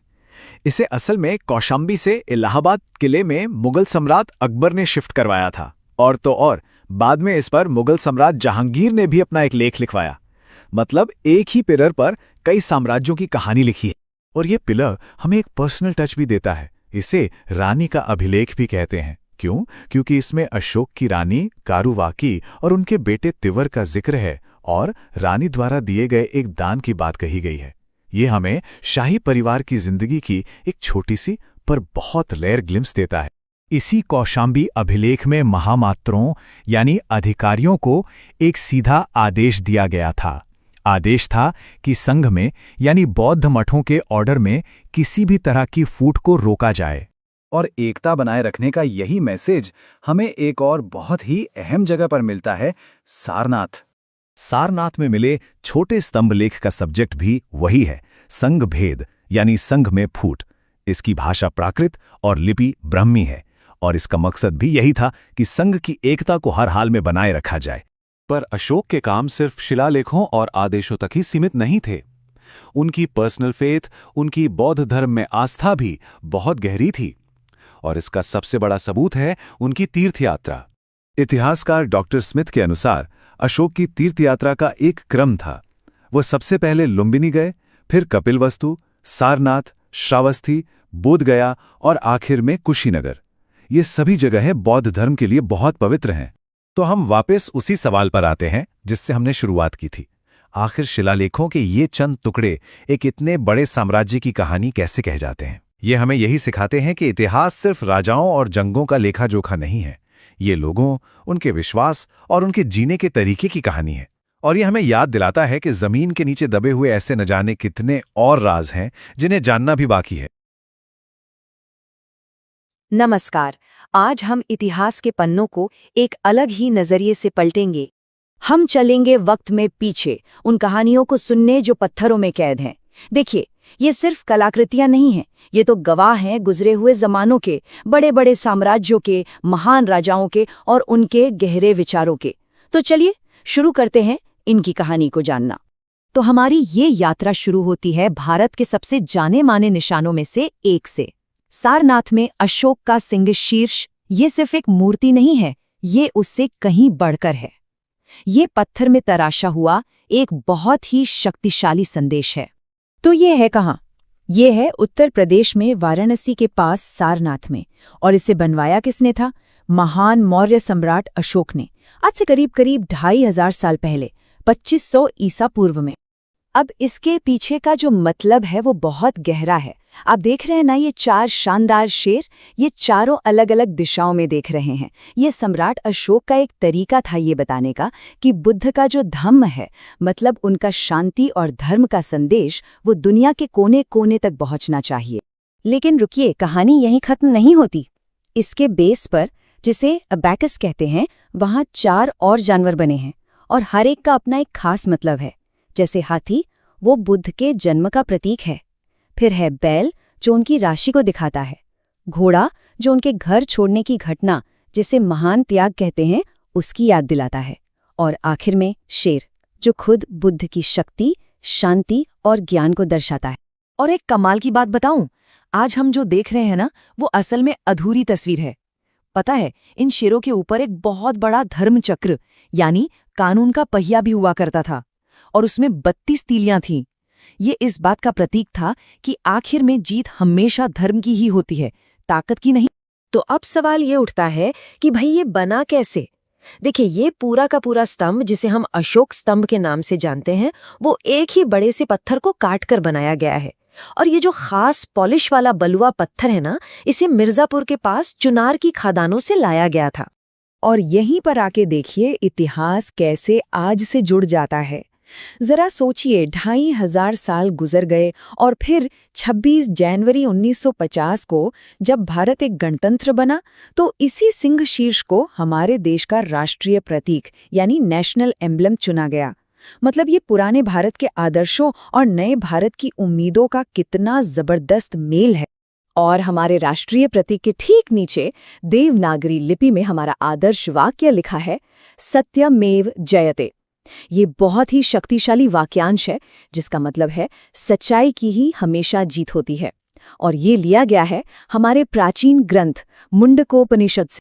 अच्छा, तो सम्राट अशोक ने सारनाथ में सिर्फ यही स्तंभ नहीं बनवाया था, उनकी आस्था की छाप हमें कुछ और बड़ी बड़ी इमारतों में भी देखने को मिलती है। तो चलिए अब जरा सारनाथ के मशहूर स्तूपों पर एक नजर डालते हैं। इन स्तूपों में सबसे खास है धमेक स्तूप। ये सिर्फ एक इमारत नहीं है, ये वो पवित्र जगह है जहां माना जाता है कि ज्ञान मिलने के बाद भगवान बुद्ध ने अपना सबसे पहला उपदेश दिया था। और इसीलिए इसका पुराना नाम धर्मचक्र प्रवर्तन भी है। और ये कोई छोटा मोटा ढांचा नहीं है, बिल्कुल भी नहीं। इसका बनना अशोक के समय में ही शुरू हो गया था और आज ये 43.6 मीटर ऊंचा है। अंदाजा लगाइए, ये करीब करीब 14 मंजिला इमारत के बराबर हुआ। और इसका जो व्यास है वो भी 28 मीटर का है, मतलब वाकई में बहुत विशाल है। सारनाथ में अशोक ने एक और जरूरी स्तूप बनवाया था, धर्मराज का स्तूप। पर अफसोस, इसकी कहानी थोड़ी दुखद है। हुआ ये कि 1794 में बनारस के दीवान थे जगत सिंह। उन्होंने इसे सिर्फ कंस्ट्रक्शन मटेरियल के लिए तोड़वा दिया और बस इतिहास का एक इतना जरूरी हिस्सा हमेशा हमेशा के लिए खत्म हो गया। और इस कहानी के तार ना दूसरी जगहों से भी जुड़ते हैं। अपने उत्तर प्रदेश में ही फर्रुखाबाद के पास एक जगह है संकिसा। वहां एक और स्तूप के बचे कुचे हिस्से मिले हैं जिस पर एक हाथी की मूर्ति बनी है। इससे हमें ये पता चलता है कि उस जमाने में बौद्ध कला इस पूरे इलाके में कितनी ज्यादा फैली हुई थी। तो मौर्यों का दौर खत्म हुआ और इतिहास ने एक नई करवट ली। अब हम आगे बढ़ते हैं और देखते हैं उत्तर प्रदेश में शुंग राजवंश को कि वो कैसे उभरे और उन्होंने अपने पीछे क्या निशान छोड़े। शुंग वंश के बारे में हमें जो सबसे जरूरी जानकारी मिलती है वो मिलती है अयोध्या से मिले एक शिलालेख से। इससे ये पता चलता है कि इस वंश की शुरुआत की थी पुष्यमित्र शुंग ने, और उस शिलालेख पर यह भी लिखा है कि पुष्यमित्र ने 2 अश्वमेध यज्ञ करवाए थे। ये आप जानते हैं एक बहुत पुराना शाही अनुष्ठान होता था जिससे राजा अपनी ताकत और अपना राज साबित करते थे, और ये जो स्मारक था ये उनके राज्यपाल धनदेव ने बनवाया था। चलिए अब समय में और आगे बढ़ते हैं और हम पहुंचते हैं गुप्त काल में। इस दौर को अक्सर भारतीय इतिहास का गोल्डन एज या स्वर्ण युग भी कहा जाता है, और उत्तर प्रदेश में मिले शिलालेख हमें इस राजवंश की शुरुआत के बारे में काफी कुछ बताते हैं। यहाँ एक बड़ी मजेदार बात है समझने वाली। देखिए, गुप्त वंश को शुरू तो किया श्रीगुप्त ने, तो वो हो गए संस्थापक, लेकिन साम्राज्य को असली ताकत और उसे फैलाने का काम किया चंद्रगुप्त प्रथम ने। इसीलिए उन्हें कहते हैं वास्तविक संस्थापक। मतलब एक ने बीज बोया तो दूसरे ने उसे एक बड़ा सा पेड़ बना दिया। अब आप सोच रहे होंगे ये सब हमें पता कैसे चला, तो इसका एक बहुत बड़ा सोर्स है उत्तर प्रदेश के एटा जिले में मिला विलसत शिलालेख। ये कुमारगुप्त प्रथम के राज का पहला शिलालेख माना जाता है जो हमें मिला है, और इतिहासकारों के लिए तो ये किसी खजाने जैसा है, क्योंकि इसमें श्रीगुप्त से लेकर कुमारगुप्त प्रथम तक पूरे गुप्त वंश की वंशावली दी हुई है। तो देखा आपने, पत्थर के ये खामोश टुकड़े असल में अपने जमाने की कितनी बुलंद आवाजें हैं। ये हमें उस दौर के शासन, धर्म और कला के बारे में कितना कुछ बताते हैं, और ये हमें सोचने पर भी मजबूर करते हैं कि इतिहास के और न जाने कितने ऐसे अनकहे किस्से इन पुरानी निशानियों में दबे हैं जो बस खोजे जाने का इंतजार कर रहे हैं। नमस्कार। तो आज हम जानते हैं, थोड़ा समय में पीछे चलते हैं सीधा गुप्त काल में, और देखेंगे उनकी उन निशानियों को जो आज भी मौजूद हैं, जैसे पत्थर पर उकेरे गए शिलालेख और वो शानदार मंदिर। तो चलिए पता लगाते हैं कि ये हमें उस सुनहरे दौर के बारे में आखिर बताते क्या हैं। तो आज हम 2 हिस्सों में बात करेंगे। पहले हिस्से में हम देखेंगे उन अभिलेखों को, मतलब पत्थरों पर लिखे उन संदेशों को जो हमें गुप्त काल की कहानी सुनाते हैं, और फिर हम ये भी देखेंगे कि उस दौर में मंदिर बनाने की जो कला थी उसकी शुरुआत कैसे हुई। तो चलिए शुरुआत करते हैं अभिलेखों से। ये असल में पत्थर के वो सबूत हैं जो हजारों साल बाद भी हमें सीधे उस दौर के राजाओं और उनकी कहानियों से जोड़ते हैं। तो हमारी लिस्ट में सबसे पहला है गढ़वा अभिलेख। अब देखिए, ये कोई एक अकेला शिलालेख नहीं है, बल्कि एक ही जगह पर मिले कई अभिलेखों का एक पूरा संग्रह है जो हमें 2 अलग अलग गुप्त शासकों के समय में ले जाता है। ये मिला है प्रयागराज जिले में, और इसकी सबसे खास बात जानते हैं क्या है? वो ये कि यहाँ हमें कुमारगुप्त के तो अभिलेख मिलते ही हैं, साथ ही स्कंदगुप्त का भी शिलालेख मिलता है। और सबसे दिलचस्प बात तो ये है कि ये स्कंदगुप्त का आखिरी ज्ञात शिलालेख माना जाता है। मतलब ये हमें उनके शासन के बिल्कुल आखिरी दौर की एक झलक देता है। अब गढ़वा से आगे बढ़ते हैं अयोध्या के तरफ, जहां हमें एक और बहुत ही अनोखा शिलालेख मिला है, करदंडा अभिलेख। अब ये शिलालेख खास क्यों है? क्योंकि ये किसी पत्थर या खंभे पर नहीं, बल्कि सीधा भगवान शिव की एक मूर्ति पर खुदा हुआ मिला है ना कमाल की बात? इससे हमें उस समय की भक्ति का तो पता चलता ही है, साथ ही कुमारगुप्त के एक मंत्री जिनका नाम था पृथ्वीसेन, उनके बारे में भी जानकारी मिलती है। चलिए अब बात करते हैं भीतरी स्तंभ लेख की। यह हमें गुप्त साम्राज्य के एक बहुत ही मुश्किल दौर की कहानी सुनाता है। एक ऐसा दौर जब साम्राज्य पर बाहरी हमलों का खतरा मंडरा रहा था। गाजीपुर में खड़ा ये स्तंभ आप समझिए सिर्फ पत्थर का एक टुकड़ा नहीं है, बल्कि एक जीता जागता ऐतिहासिक गवाह है।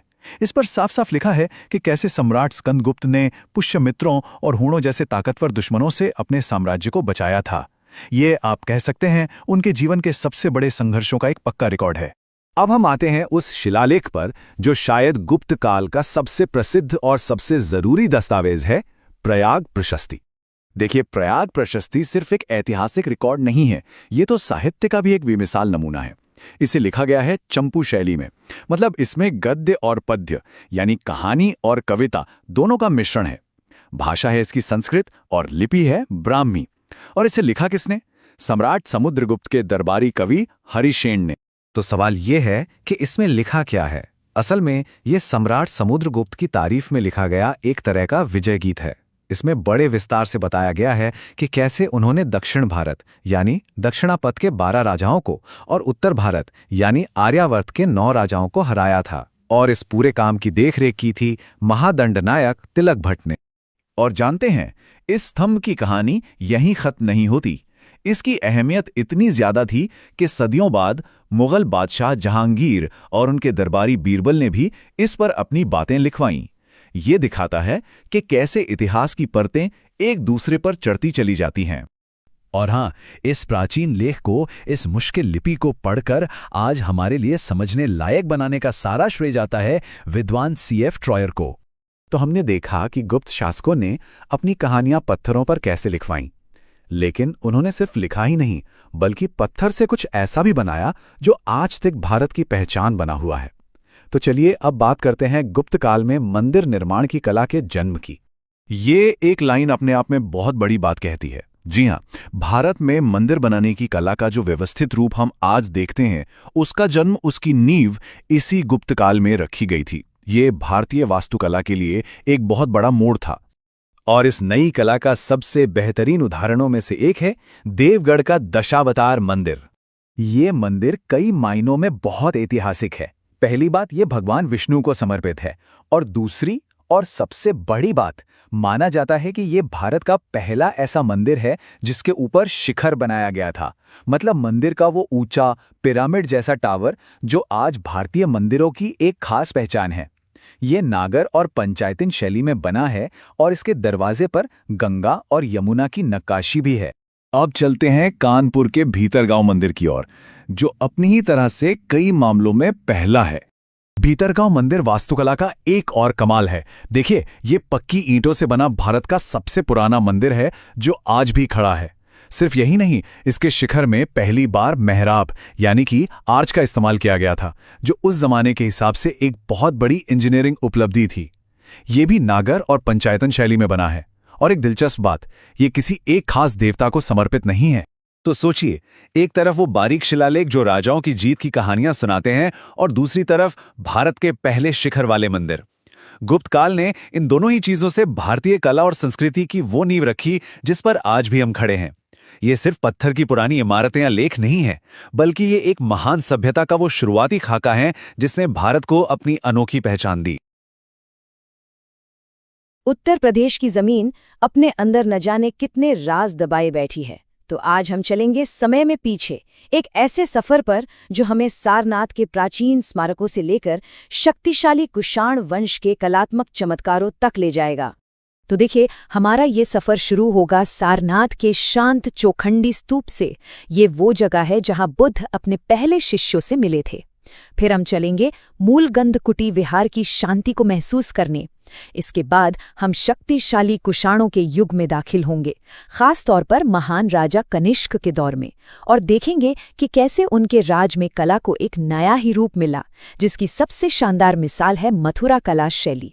तो चलिए अपनी यात्रा की शुरुआत सारनाथ के एक ऐसे स्मारक से करते हैं जो अपने आप में समय की कई परतों को समेटे हुए हैं, और वो है चौखंडी स्तूप। ये स्तूप वाराणसी के पास सारनाथ के उन पवित्र मैदानों में है, एक ऐसी जगह जिसका बौद्ध धर्म के इतिहास में बहुत बड़ा महत्व है, क्योंकि यहीं पर तो बुद्ध ने ज्ञान पाने के बाद अपना पहला उपदेश दिया था। अच्छा, इस स्तूप को बनाने के पीछे एक बहुत ही खास वजह थी।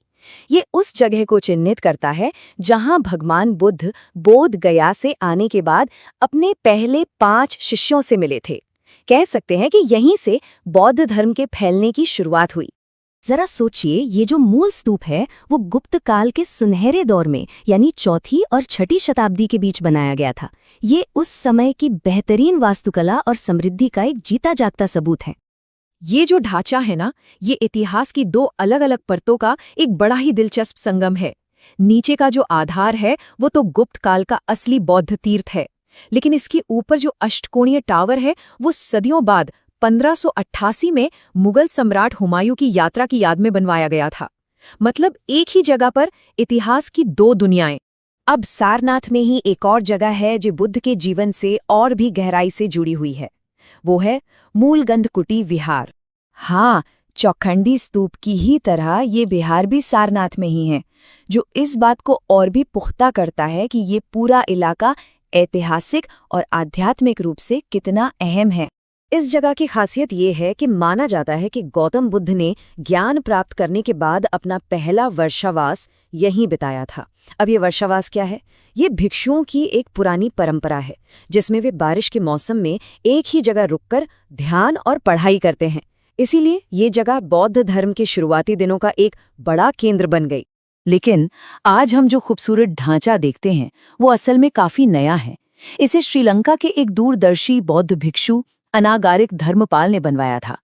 वे महाबोधि सोसाइटी के संस्थापक थे और उन्होंने भारत में बौद्ध धर्म को फिर से जगाने में एक बहुत ही महत्वपूर्ण भूमिका निभाई थी।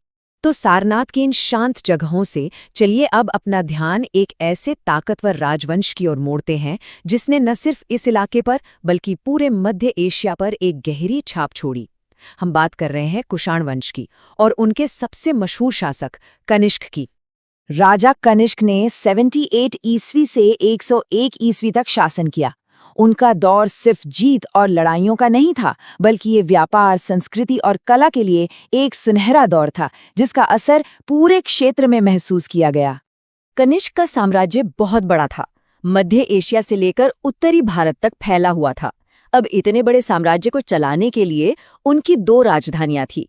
पहली थी पुरुषपुर, जिसे आज हम पाकिस्तान में पेशावर के नाम से जानते हैं, और दूसरी थी हमारे उत्तर प्रदेश में मथुरा, जो उनके साम्राज्य का एक बहुत बड़ा सांस्कृतिक और आर्थिक केंद्र बन गई। मथुरा में कंकाली टीला से एक शिलालेख मिला है जो हमें कनिष्क की ताकत की एक झलक देता है। इसमें उन्हें एक शानदार उपाधि दी गई है, महाराजा राजाधिराज देवपुत्र कनिष्क, यानी महाराजा, राजाओं के राजा और ईश्वर का पुत्र। ये उपाधि न सिर्फ उनकी जबरदस्त शक्ति को दिखाती है, बल्कि ये भी पक्का करती है कि मथुरा उनके साम्राज्य का एक प्रमुख केंद्र था। लेकिन कनिष्क का शासनकाल सिर्फ जीत और राजनीति तक ही सीमित नहीं था। ये कला के लिहाज से भी एक असाधारण दौर था। तो इस दौरान कला ने कैसे तरक्की की, चलिए देखते हैं। कनिष्क के शासनकाल का सबसे मशहूर पुरातात्विक सबूत है मथुरा में मिली उनकी ये सिर कटी मूर्ति। हाँ, इसका सिर तो नहीं है, लेकिन जिस तरह से उन्हें एक ताकतवर योद्धा की पोशाक में दिखाया गया है, वो उस जमाने की कला और शक्ति का एक गजब का प्रतीक है। कनिष्क के ही संरक्षण में कला की दो बड़ी शैलियां खूब फली फूली, और मजे की बात यह है कि दोनों एक दूसरे से काफी अलग थीं। एक थी गांधार शैली, जिसपे यूनानी रोमन कला का काफी असर था, और दूसरी थी मथुरा शैली, जो पूरी तरह से भारतीय जड़ों से जुड़ी हुई थी। इन दोनों ने मिलकर भारतीय कला के भविष्य को हमेशा के लिए बदल दिया। चलिए अब मथुरा कला शैली को और करीब से देखते हैं। ये शैली इसलिए इतनी खास है क्योंकि इसकी जड़ें भारत की अपनी कला परंपराओं में बहुत गहरी थीं। मथुरा शैली की दो खास पहचान है जिनसे आप इसे फौरन पहचान लेंगे। पहली, इसमें स्थानीय तौर पर मिलने वाली एक खास लाल धब्बेदार बलुआ पत्थर का इस्तेमाल होता था, और दूसरी, जो शायद सबसे जरूरी बात है, वो ये कि इसी शैली में पहली बार भगवान बुद्ध को इंसान के रूप में दिखाया गया था। इससे पहले उन्हें सिर्फ प्रतीकों के जरिए दर्शाया जाता था, जैसे कि पैरों के निशान या बोधि वृक्ष। इस कला शैली ने बुद्ध को अलग अलग मुद्राओं या हाथ के इशारों में दिखाया, जिनमें से हर एक का एक गहरा आध्यात्मिक मतलब है। जैसे धर्म चक्र मुद्रा, जो उनके पहले उपदेश का प्रतीक है, ध्यान मुद्रा, जो गहरे ध्यान को दिखाती है, अभय मुद्रा, जो निडरता और सुरक्षा का भरोसा देती है, और वरद मुद्रा, जो वरदान और उदारता का प्रतीक है। और मथुरा शैली की एक सबसे दिलचस्प बात यह है कि ये सिर्फ बौद्ध धर्म तक ही सीमित नहीं थी। ये तो एक सच्चा धार्मिक संगम था, जहां कलाकारों ने जैन, बौद्ध और हिंदू धर्म से जुड़े विषयों पर एक जैसी महारत से मूर्तियां बनाई। मथुरा शैली ने भारतीय कला में एक और मील का पत्थर रखा। ये वो पहली कला शैली थी जिसने ब्राह्मण यानी हिंदू देवी देवताओं की मूर्तियां बनाना शुरू किया। जो भारतीय धार्मिक कला के विकास में एक बहुत बड़ा मोड़ था। और ये जो बेमिसाल कला की विरासत है, इसे आज भी हम देख सकते हैं। मथुरा म्यूजियम में कुषाण काल की मूर्तियों का दुनिया का सबसे बड़ा और सबसे महत्वपूर्ण कलेक्शन है। अगर कोई भी इस दिलचस्प दौर के बारे में जानना चाहता है तो उसके लिए ये जगह किसी तीर्थ से कम नहीं। तो जैसा कि हमने सारनाथ के स्मारकों से लेकर मथुरा की कला तक देखा, प्राचीन उत्तर प्रदेश संस्कृतियों का एक चौराहा था। कला सिर्फ खूबसूरती के लिए नहीं थी, वो उस समय के समाज का आईना थी। यह हमें दिखाती है कि कैसे अलग अलग विचार, विश्वास और संस्कृतियां एक दूसरे से मिलकर कुछ नया और स्थायी बना सकती हैं। और ये हमें सोचने पर मजबूर करती है कि आज हमारी कला हमारे समाज के बारे में क्या कहती है। सोचिए, 7वीं सदी का भारत, एक ऐसा सम्राट जो जंग के मैदान में जितना माहिर था उतना ही कलम चलाने में भी। जी हाँ, आज हम सम्राट हर्षवर्धन की दिलचस्प दुनिया में उतरने वाले हैं और ये जानेंगे कि कैसे पत्थर के शिलालेख और पुराने ग्रंथ उनके एक असाधारण राज की कहानी हमें बताते हैं। तो इस सफर में हम 4 मुख्य पड़ावों पर रुकेंगे। सबसे पहले हम हर्षवर्धन को एक शासक और एक विद्वान के तौर पर जानेंगे। फिर हम उनकी बड़ी बड़ी धार्मिक सभाओं को देखेंगे, उनकी दरियादिली की विरासत को समझेंगे और आखिर में उन ठोस सबूतों की पड़ताल करेंगे जो इतिहास के इन पन्नों को हमारे लिए जिंदा कर देते हैं। तो चलिए सबसे पहले शुरू करते हैं इस कहानी के मुख्य किरदार सम्राट हर्षवर्धन और उनके वंश की नींव से। हमारी कहानी का केंद्र है वर्धन राजवंश, जिसे पुष्यभूति राजवंश के नाम से भी जाना जाता है। और इसी वंश ने भारत को हर्षवर्धन जैसा एक महान शासक दिया। हर्षवर्धन का शासनकाल 606 से 647 ईस्वी तक चला। मतलब हम बात कर रहे हैं 7वीं सदी की। ये वो दौर था जब भारत में बड़े बड़े राजनीतिक और सांस्कृतिक बदलाव हो रहे थे। और यहीं पर हर्षवर्धन की शख्सियत बहुत ही असाधारण हो जाती है। वो सिर्फ एक शक्तिशाली शासक नहीं थे जिन्होंने अपनी राजधानी को कन्नौज शिफ्ट किया, बल्कि वो एक कमाल के नाटककार भी थे। उन्होंने रत्नावली, प्रियदर्शिका और नागानंद जैसे मशहूर संस्कृत नाटक लिखे। ये एक ही इंसान के दोहरे व्यक्तित्व को दिखाता है, एक तरफ राजदंड तो दूसरी तरफ कला। तो एक शासक और विद्वान होने का ये मेल उनके सार्वजनिक जीवन में कैसे झलकता था, इसका एक बहुत बड़ा उदाहरण है वो विशाल धार्मिक सभाएं जो उन्होंने आयोजित करवाईं।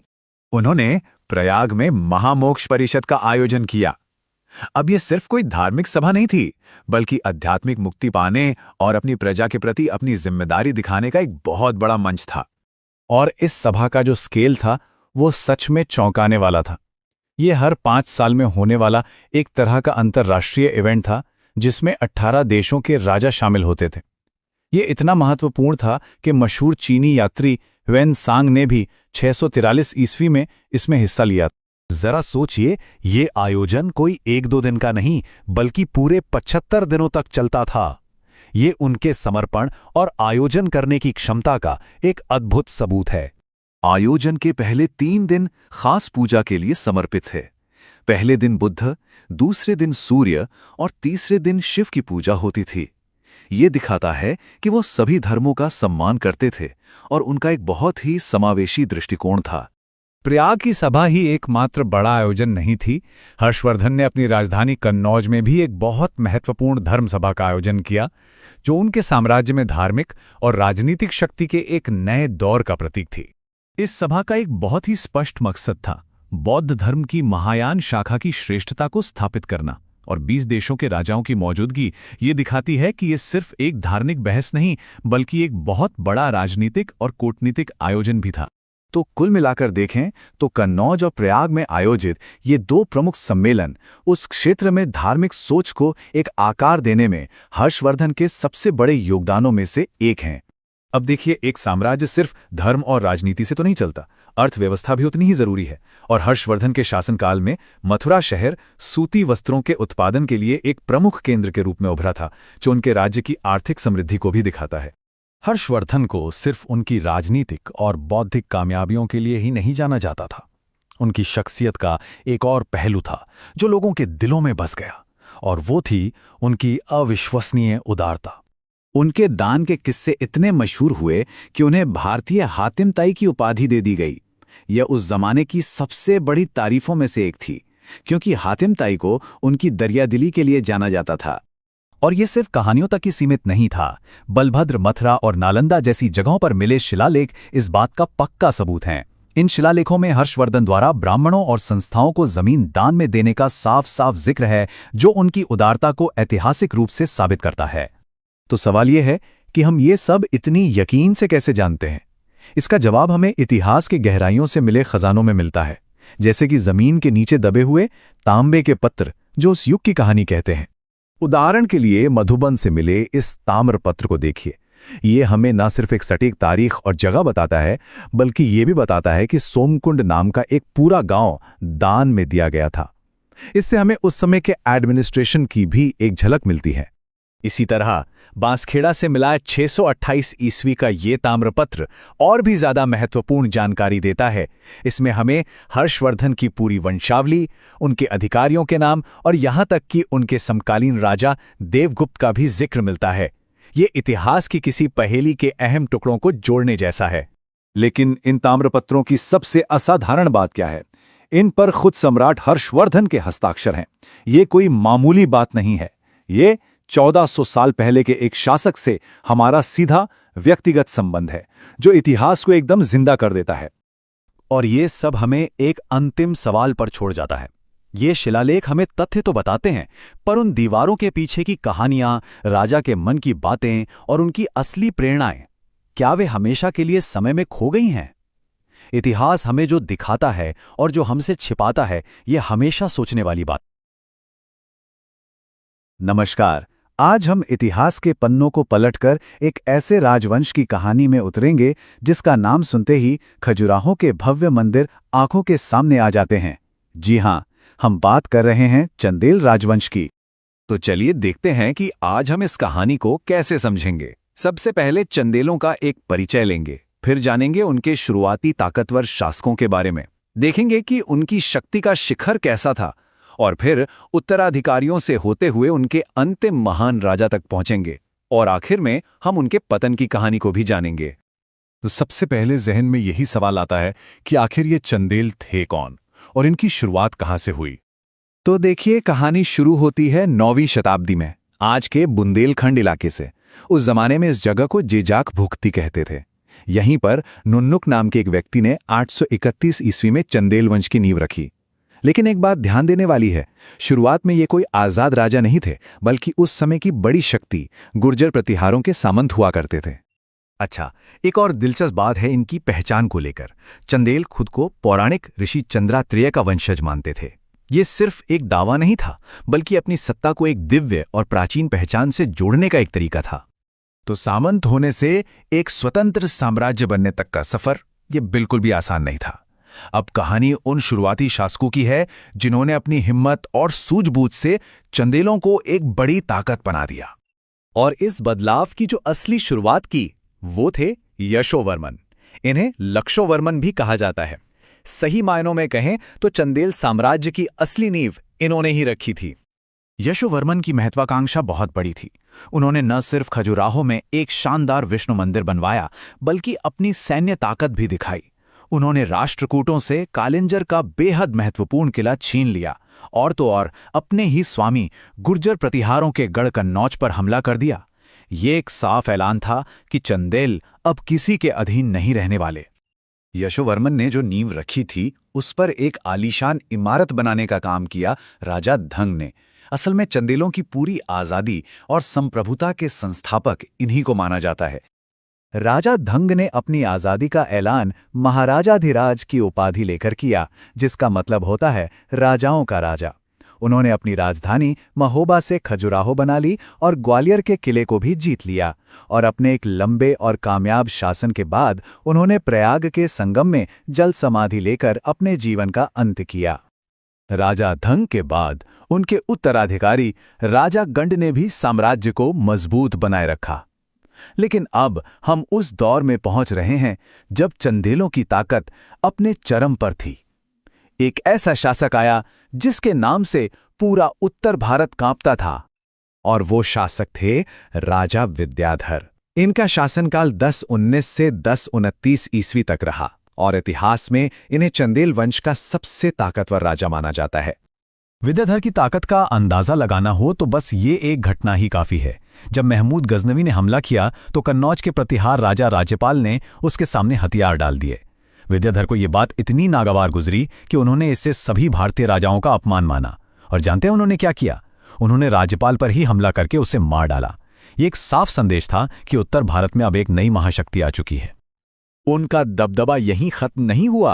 उस दौर के दो और बड़े राजा, मालवा के परमार शासक भोज और कलचुरी शासक गांगेय देव, इन दोनों को विद्याधर ने अपनी अधीनता स्वीकार करने पर मजबूर कर दिया था। खैर, कोई भी साम्राज्य हमेशा अपने शिखर पर नहीं रहता।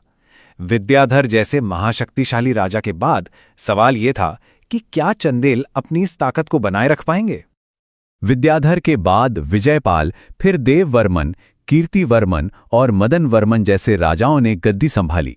हाँ, ये सच है कि वे विद्याधर जैसी ऊंचाइयों को तो नहीं छुपाए, लेकिन उन्होंने चंदेल वंश को कई दशकों तक कायम रखा। इनमें कीर्तिवर्मन का नाम थोड़ा खास है। क्यों? क्योंकि उनके दरबार में कृष्ण मिश्र जैसे विद्वान थे, जिन्होंने मशहूर नाटक प्रबोध चंद्रोदय लिखा था। इतना ही नहीं, कीर्तिवर्मन ने महोबा में कीरत सागर झील भी बनवाई, जो आज भी मौजूद है। तो चलिए अब आगे बढ़ते हैं और मिलते हैं इस राजवंश के आखिरी महान शासक से, जिनका दौर असल में चंदेलों के अंत की शुरुआत था। इनका नाम था परमार्दी देव, जिन्हें आज भी बुंदेलखंड के लोग राजा परमाल के नाम से जानते और याद करते हैं। ये चंदेल वंश के आखिरी महान राजा हुए। राजा परमाल को इतिहास दो वजहों से याद रखता है। एक तो ये कि वो आखिरी महान चंदेल राजा थे, और दूसरा उनके दो महान सेनापतियों आल्हा और उदल की वजह से, जिनकी बहादुरी के किस्से आज भी पूरे बुंदेलखंड में गाए जाते हैं। हर कहानी का एक अंत होता है, और अब हम चंदेल राजवंश की कहानी के आखिरी पड़ाव पर आ गए हैं, जहां हम देखेंगे कि ये महान साम्राज्य आखिर खत्म कैसे हुआ। चंदेलों का पतन दो बड़े झटकों में हुआ। पहला और सबसे बड़ा झटका लगा 1202-3 में, जब दिल्ली सल्तनत के कुतुबुद्दीन ऐबक ने उनके सबसे मजबूत किले कालिंजर को जीत लिया। इसके बाद चंदेल शक्ति पूरी तरह टूट गई, और फिर करीब 100 साल बाद 1305 में अलाउद्दीन खिलजी ने बचा खुचा चंदेल राज्य भी दिल्ली सल्तनत में मिला लिया, और बस यहीं पर चंदेल राजवंश का अंत हो गया। तो चंदेलों की राजनीतिक सत्ता तो खत्म हो गई, लेकिन उनकी विरासत, वो आज भी खजुराहो के मैग्निफिसेंट मंदिरों के रूप में हमारे सामने खड़ी है। ये हमें सोचने पे मजबूर करती है कि खजुराहो बनाने वाले इन चंदेलों ने बुंदेलखंड की धरती पर आखिर क्या विरासत छोड़ी? सिर्फ पत्थर की इमारतें, या उससे भी कहीं ज्यादा कुछ? नमस्कार, आज हम लोग चल रहे हैं उत्तर प्रदेश के इतिहास के एक बहुत ही दिलचस्प दौर में। हम बात करेंगे दो ऐसे जबरदस्त राजवंशों की, चंदेल और गढ़वाल, जिन्होंने अपनी एक अलग ही पहचान बनाई। तो चलिए कहानी शुरू करते हैं बुंदेलखंड के ताकतवर चंदेलों से। तो आज हम क्या क्या देखने वाले हैं? सबसे पहले चंदेल राजवंश का उदय, फिर देखेंगे कि वो अपने शिखर तक कैसे पहुंचे और उनका पतन कैसे हुआ। इसके बाद कालिंजर किले की शानदार विरासत पर एक नजर डालेंगे, और फिर कहानी आगे बढ़ेगी गढ़वाल राजवंश की तरफ, उनकी उत्पत्ति और उनके एक महान शासक गोविंद चंद्र के बारे में भी जानेंगे। तो चलिए सबसे पहले बात करते हैं चंदेल राजवंश की। कैसे हुआ इनका उदय? ये कहानी है एक सामंत से एक पूरे साम्राज्य का संस्थापक बनने की। हाँ, तो चंदेल राजवंश मध्य भारत की राजनीति में एक समय इनका दबदबा था, और इनकी कहानी सच कहूं तो आज भी काफी कुछ सिखाती है। तो इनकी शुरुआत कहां से हुई? इनका गढ़ था बुंदेलखंड, जिसे उस जमाने में जेजाक भुक्ति कहते थे। और एक बड़ी ही दिलचस्प बात है इनके बारे में, ये लोग खुद को चंद्र देवता का वंशज यानी चंद्रवंशी मानते थे। लेकिन देखिए शुरुआत में इनकी राजनीतिक हैसियत क्या थी। ये गुर्जर प्रतिहार साम्राज्य के सामंत थे, मतलब एक बड़े साम्राज्य के नीचे काम करने वाले छोटे शासक। और इस राजवंश की नींव रखने वाले थे नन्नुक। साल था 831 ईस्वी। उन्होंने ही इस वंश की स्थापना की थी। अब जरा इस टाइमलाइन पर नजर डालिए। 831 ईस्वी में नन्नुक ने राजवंश की स्थापना की। फिर लगभग एक सदी बाद 925 से 950 के बीच आई यशोवर्मन, जो पहले ताकतवर शासक बने, और उन्होंने अपना प्रभाव बढ़ाना शुरू किया। और फिर 950 से 1002 के बीच राजा धंग ने तो पूरी तरह से अपनी आजादी का ऐलान कर दिया। मतलब सामंत से संप्रभु बनने का ये सफर वाकई कमाल का था। यशोवर्मन, जिन्हें लक्ष्यवर्मन भी कहा जाता था, वो एक बहुत ही अहम शासक साबित हुए। उन्होंने अपनी ताकत का सबूत दिया। पहला काम तो ये कि उन्होंने खजुराहो में एक शानदार विष्णु मंदिर बनवाया। फिर उन्होंने प्रतिहारों की राजधानी कन्नौज पर हमला किया। और सबसे बड़ी बात, उन्होंने राष्ट्रकूटों से कालिंजर का मजबूत किला छीन लिया। ये उस जमाने में एक बहुत बड़ी सैन्य जीत मानी जाती थी। अब आते हैं राजा धंग पर। इन्हें ही चंदेलों का पहला संप्रभु शासक माना जाता है। उन्होंने महाराजाधिराज की उपाधि ली, मतलब महान राजाओं के भी राजा। अपनी राजधानी को खजुराहों से महोबा ले गए और ग्वालियर को जीतकर अपने साम्राज्य को और बढ़ाया। पर जानते हैं, उनके जीवन का अंत भी बहुत ही अनोखा था। उन्होंने प्रयागराज में संगम में जल समाधि लेकर अपने प्राण त्याग दिए। तो अब हम चंदेलों के शिखर की बात करेंगे, वो दौर जब वो अपनी ताकत के चरम पर थे। और हाँ, यहीं से उनके पतन की कहानी भी शुरू होती है। और उस शिखर का नाम था विद्याधर। राजा गंड के बाद आए विद्याधर को चंदेलों का सबसे ज्यादा शक्तिशाली शासक माना जाता है। इन्हीं के समय में चंदेल साम्राज्य अपने चरम पर पहुंचा था। विद्याधर का दबदबा कैसा था, इसका अंदाजा आप इसी बात से लगा सकते हैं कि जब प्रतिहार शासक राज्यपाल ने महमूद गजनी के सामने सरेंडर कर दिया तो विद्याधर ने उसे हराया और मार डाला। इतना ही नहीं, उन्होंने मालवा के परमार शासक और कलचुरी शासक गांगे देव दोनों को अपनी अधीनता स्वीकार करने पर मजबूर कर दिया। वो किसी को बख्शने वालों में से नहीं थे। विद्याधर के बाद भी वंश आगे बढ़ा। उनके उत्तराधिकारी बने विजयपाल, फिर आए देववर्मन और फिर आए कीर्तिवर्मन, जो एक और अहम शासक थे। कीर्तिवर्मन कला और साहित्य के बड़े संरक्षक थे। मशहूर लेखक कृष्ण मिश्र, जिन्होंने प्रबोध चंद्रोदय लिखा, वो उन्हीं के दरबार में थे। और उन्होंने महोबा में कीरत सागर नाम का एक सुंदर तालाब भी बनवाया। और अब बात करते हैं चंदेलों के आखिरी महान शासक परमर्दी देव की। इन्हें लोग प्यार से परमाल भी कहते थे।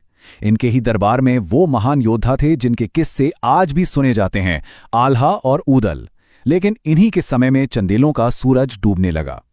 1202-3 में कुतुबुद्दीन ऐबक ने कालिंजर का किला जीत लिया और फिर 1305 आते आते अलाउद्दीन खिलजी ने पूरे चंदेल राज्य को दिल्ली सल्तनत में मिला लिया और इस तरह एक महान राजवंश का अंत हो गया। चंदेलों की बात हो और कालिंजर किले का जिक्र न हो, ये तो हो ही नहीं सकता। ये किला सिर्फ एक किला नहीं था, ये उनकी ताकत, उनकी आस्था और उनके संघर्षों का प्रतीक था। इस किले ने क्या क्या नहीं देखा है। सोचिए, 1545 में शेरशाह सूरी की मौत इसी किले की घेराबंदी के दौरान एक बारूद के धमाके में हुई। फिर 1569 में अकबर ने इसे जीता और अपने नवरत्न बीरबल को तोहफे में दे दिया। और फिर सदियों बाद 1812 में ये किला अंग्रेजों के कब्जे में आ गया। ये किला वाकई इतिहास का एक जीता जागता गवाह है। चलिए जरा किले के अंदर एक चक्कर लगाते हैं। यहां आपको मिलेगा नीलकंठ महादेव मंदिर, जिसका आज का स्वरूप राजा परमर्दी देव ने बनवाया था। फिर है अमन सिंह महल, जिसे चंदेल राजा अमन सिंह ने बनवाया था और जो अब एक म्यूजियम है। एक छोटी सी गुफा है जिसे सीता सेज कहते हैं, जिसमें पत्थर से तराशा हुआ एक बिस्तर है और भगवान विष्णु को समर्पित वेंकटेश बिहारी मंदिर भी यही है। किले का हर पत्थर एक कहानी सुनाता है। तो चंदेलों की कहानी के बाद अब उत्तर भारत की राजनीति में एक नया मोड़ आता है। जब पुरानी ताकतें कमजोर होती हैं तो नई ताकतें उस खाली जगह को भरने के लिए उठ खड़ी होती हैं और इसी दौर में उदय हुआ गहड़वाल राजवंश का। ये देखिए, यहां शक्ति का हस्तांतरण साफ दिखता है।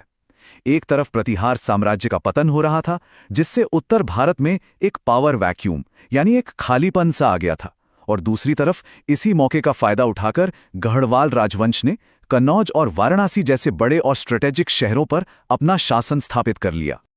गहड़वाल राजवंश की नींव रखी थी चंद्रदेव ने। उन्होंने पहले वाराणसी को अपनी राजधानी बनाया और फिर कन्नौज को। चंद्रदेव के बाद आए मदनपाल और फिर मदनपाल के बाद आए गोविंद चंद्र, जो इस वंश के सबसे महान शासक साबित हुए।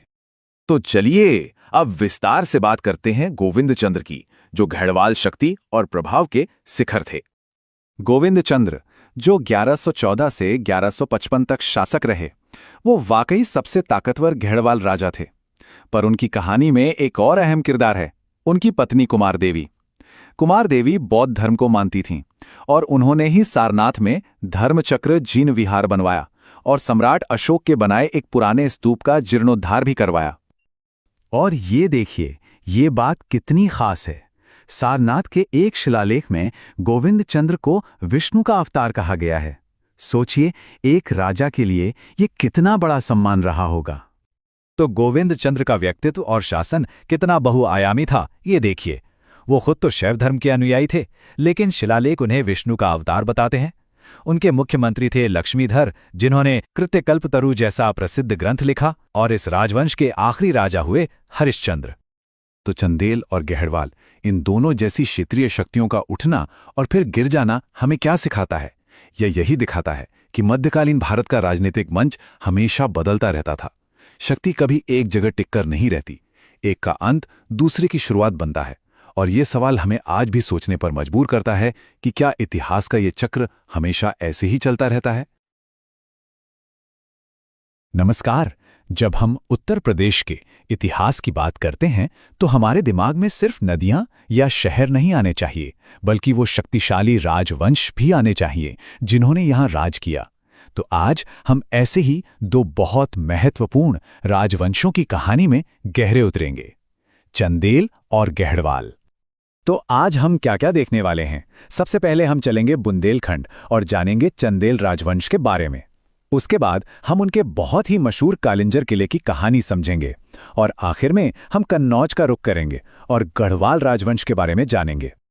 तो चलिए शुरू करते हैं। सबसे पहले बात करते हैं चंदेल राजवंश की, जो एक समय में बुंदेलखंड की जमीन पर एक बहुत बड़ी शक्ति हुआ करते थे।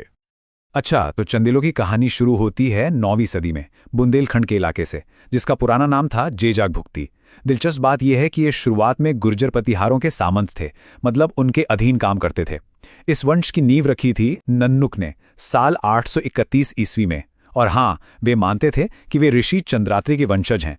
लेकिन देखिए, संस्थापक भले ही नन्नुक थे, इस वंश का जो असली संस्थापक माना जाता है वो थे राजा धंग, और उनकी राजधानी वो थी विश्व प्रसिद्ध खजुराहो। अब आते हैं इस राजवंश के पहले सच में शक्तिशाली शासक पर। इनका नाम था यशोवर्मन। इन्हें लक्ष्यवर्मन के नाम से भी जाना जाता था। तो यशोवर्मन ने क्या क्या किया? देखिए, वो एक जबरदस्त विजेता और साथ ही एक महान निर्माता भी थे। उन्होंने अपनी ताकत दिखाने के लिए कन्नौज पर हमला किया, जो उस वक्त प्रतियारों के कब्जे में था। इतना ही नहीं, उन्होंने राष्ट्रकूटों से वो बहुत ही महत्वपूर्ण कालिंजर का किला भी छीन लिया। और वास्तुकला में भी उनका बड़ा योगदान रहा।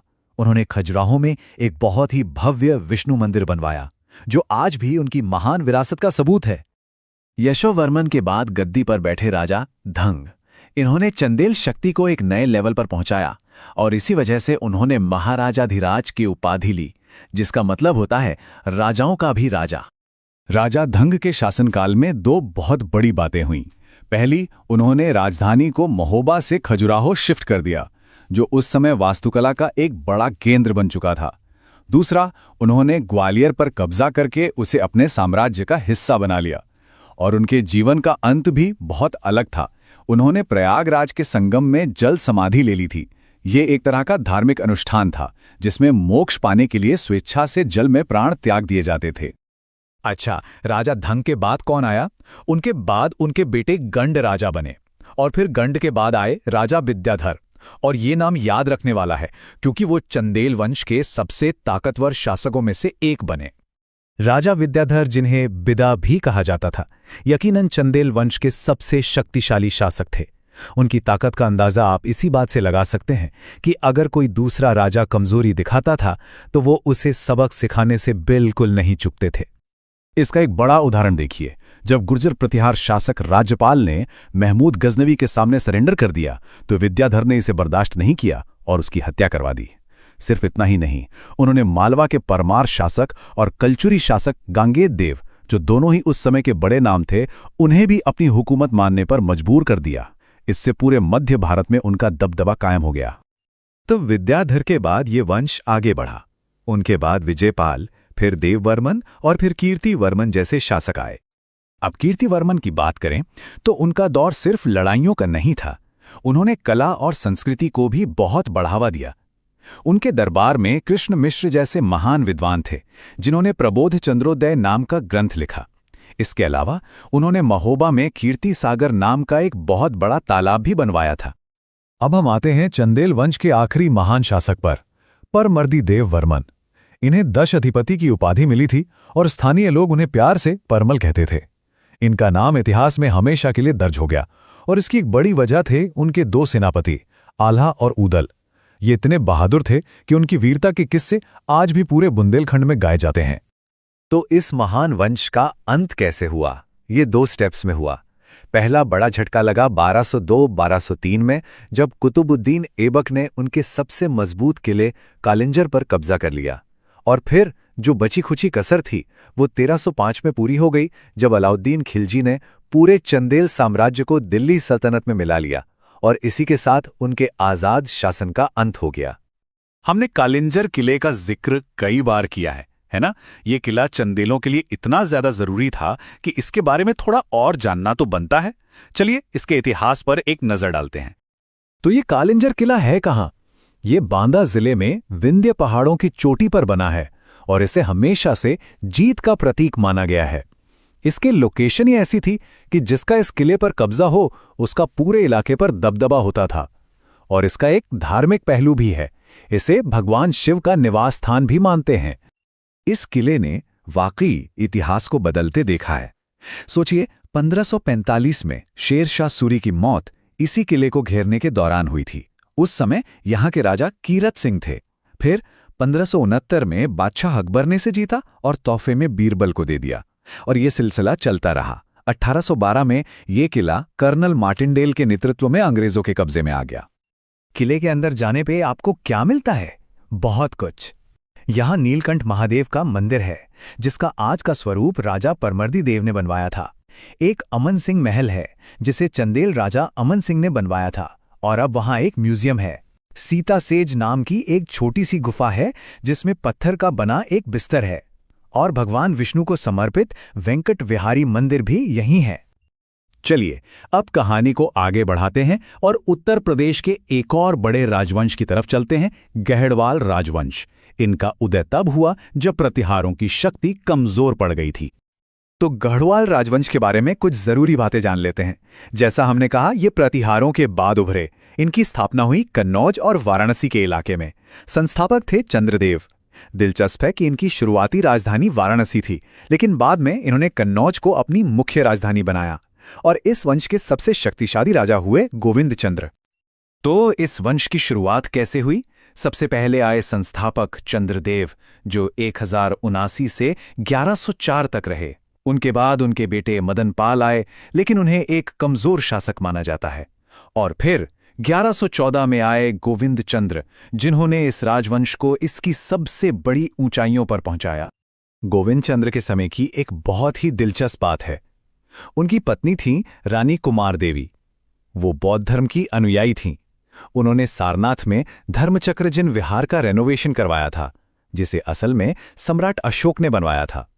ये दिखाता है कि उस दरबार में अलग अलग धर्मों का सम्मान था। गोविंद चंद्र के दरबार में एक और बहुत बड़ा नाम था, उनके मंत्री लक्ष्मीधर।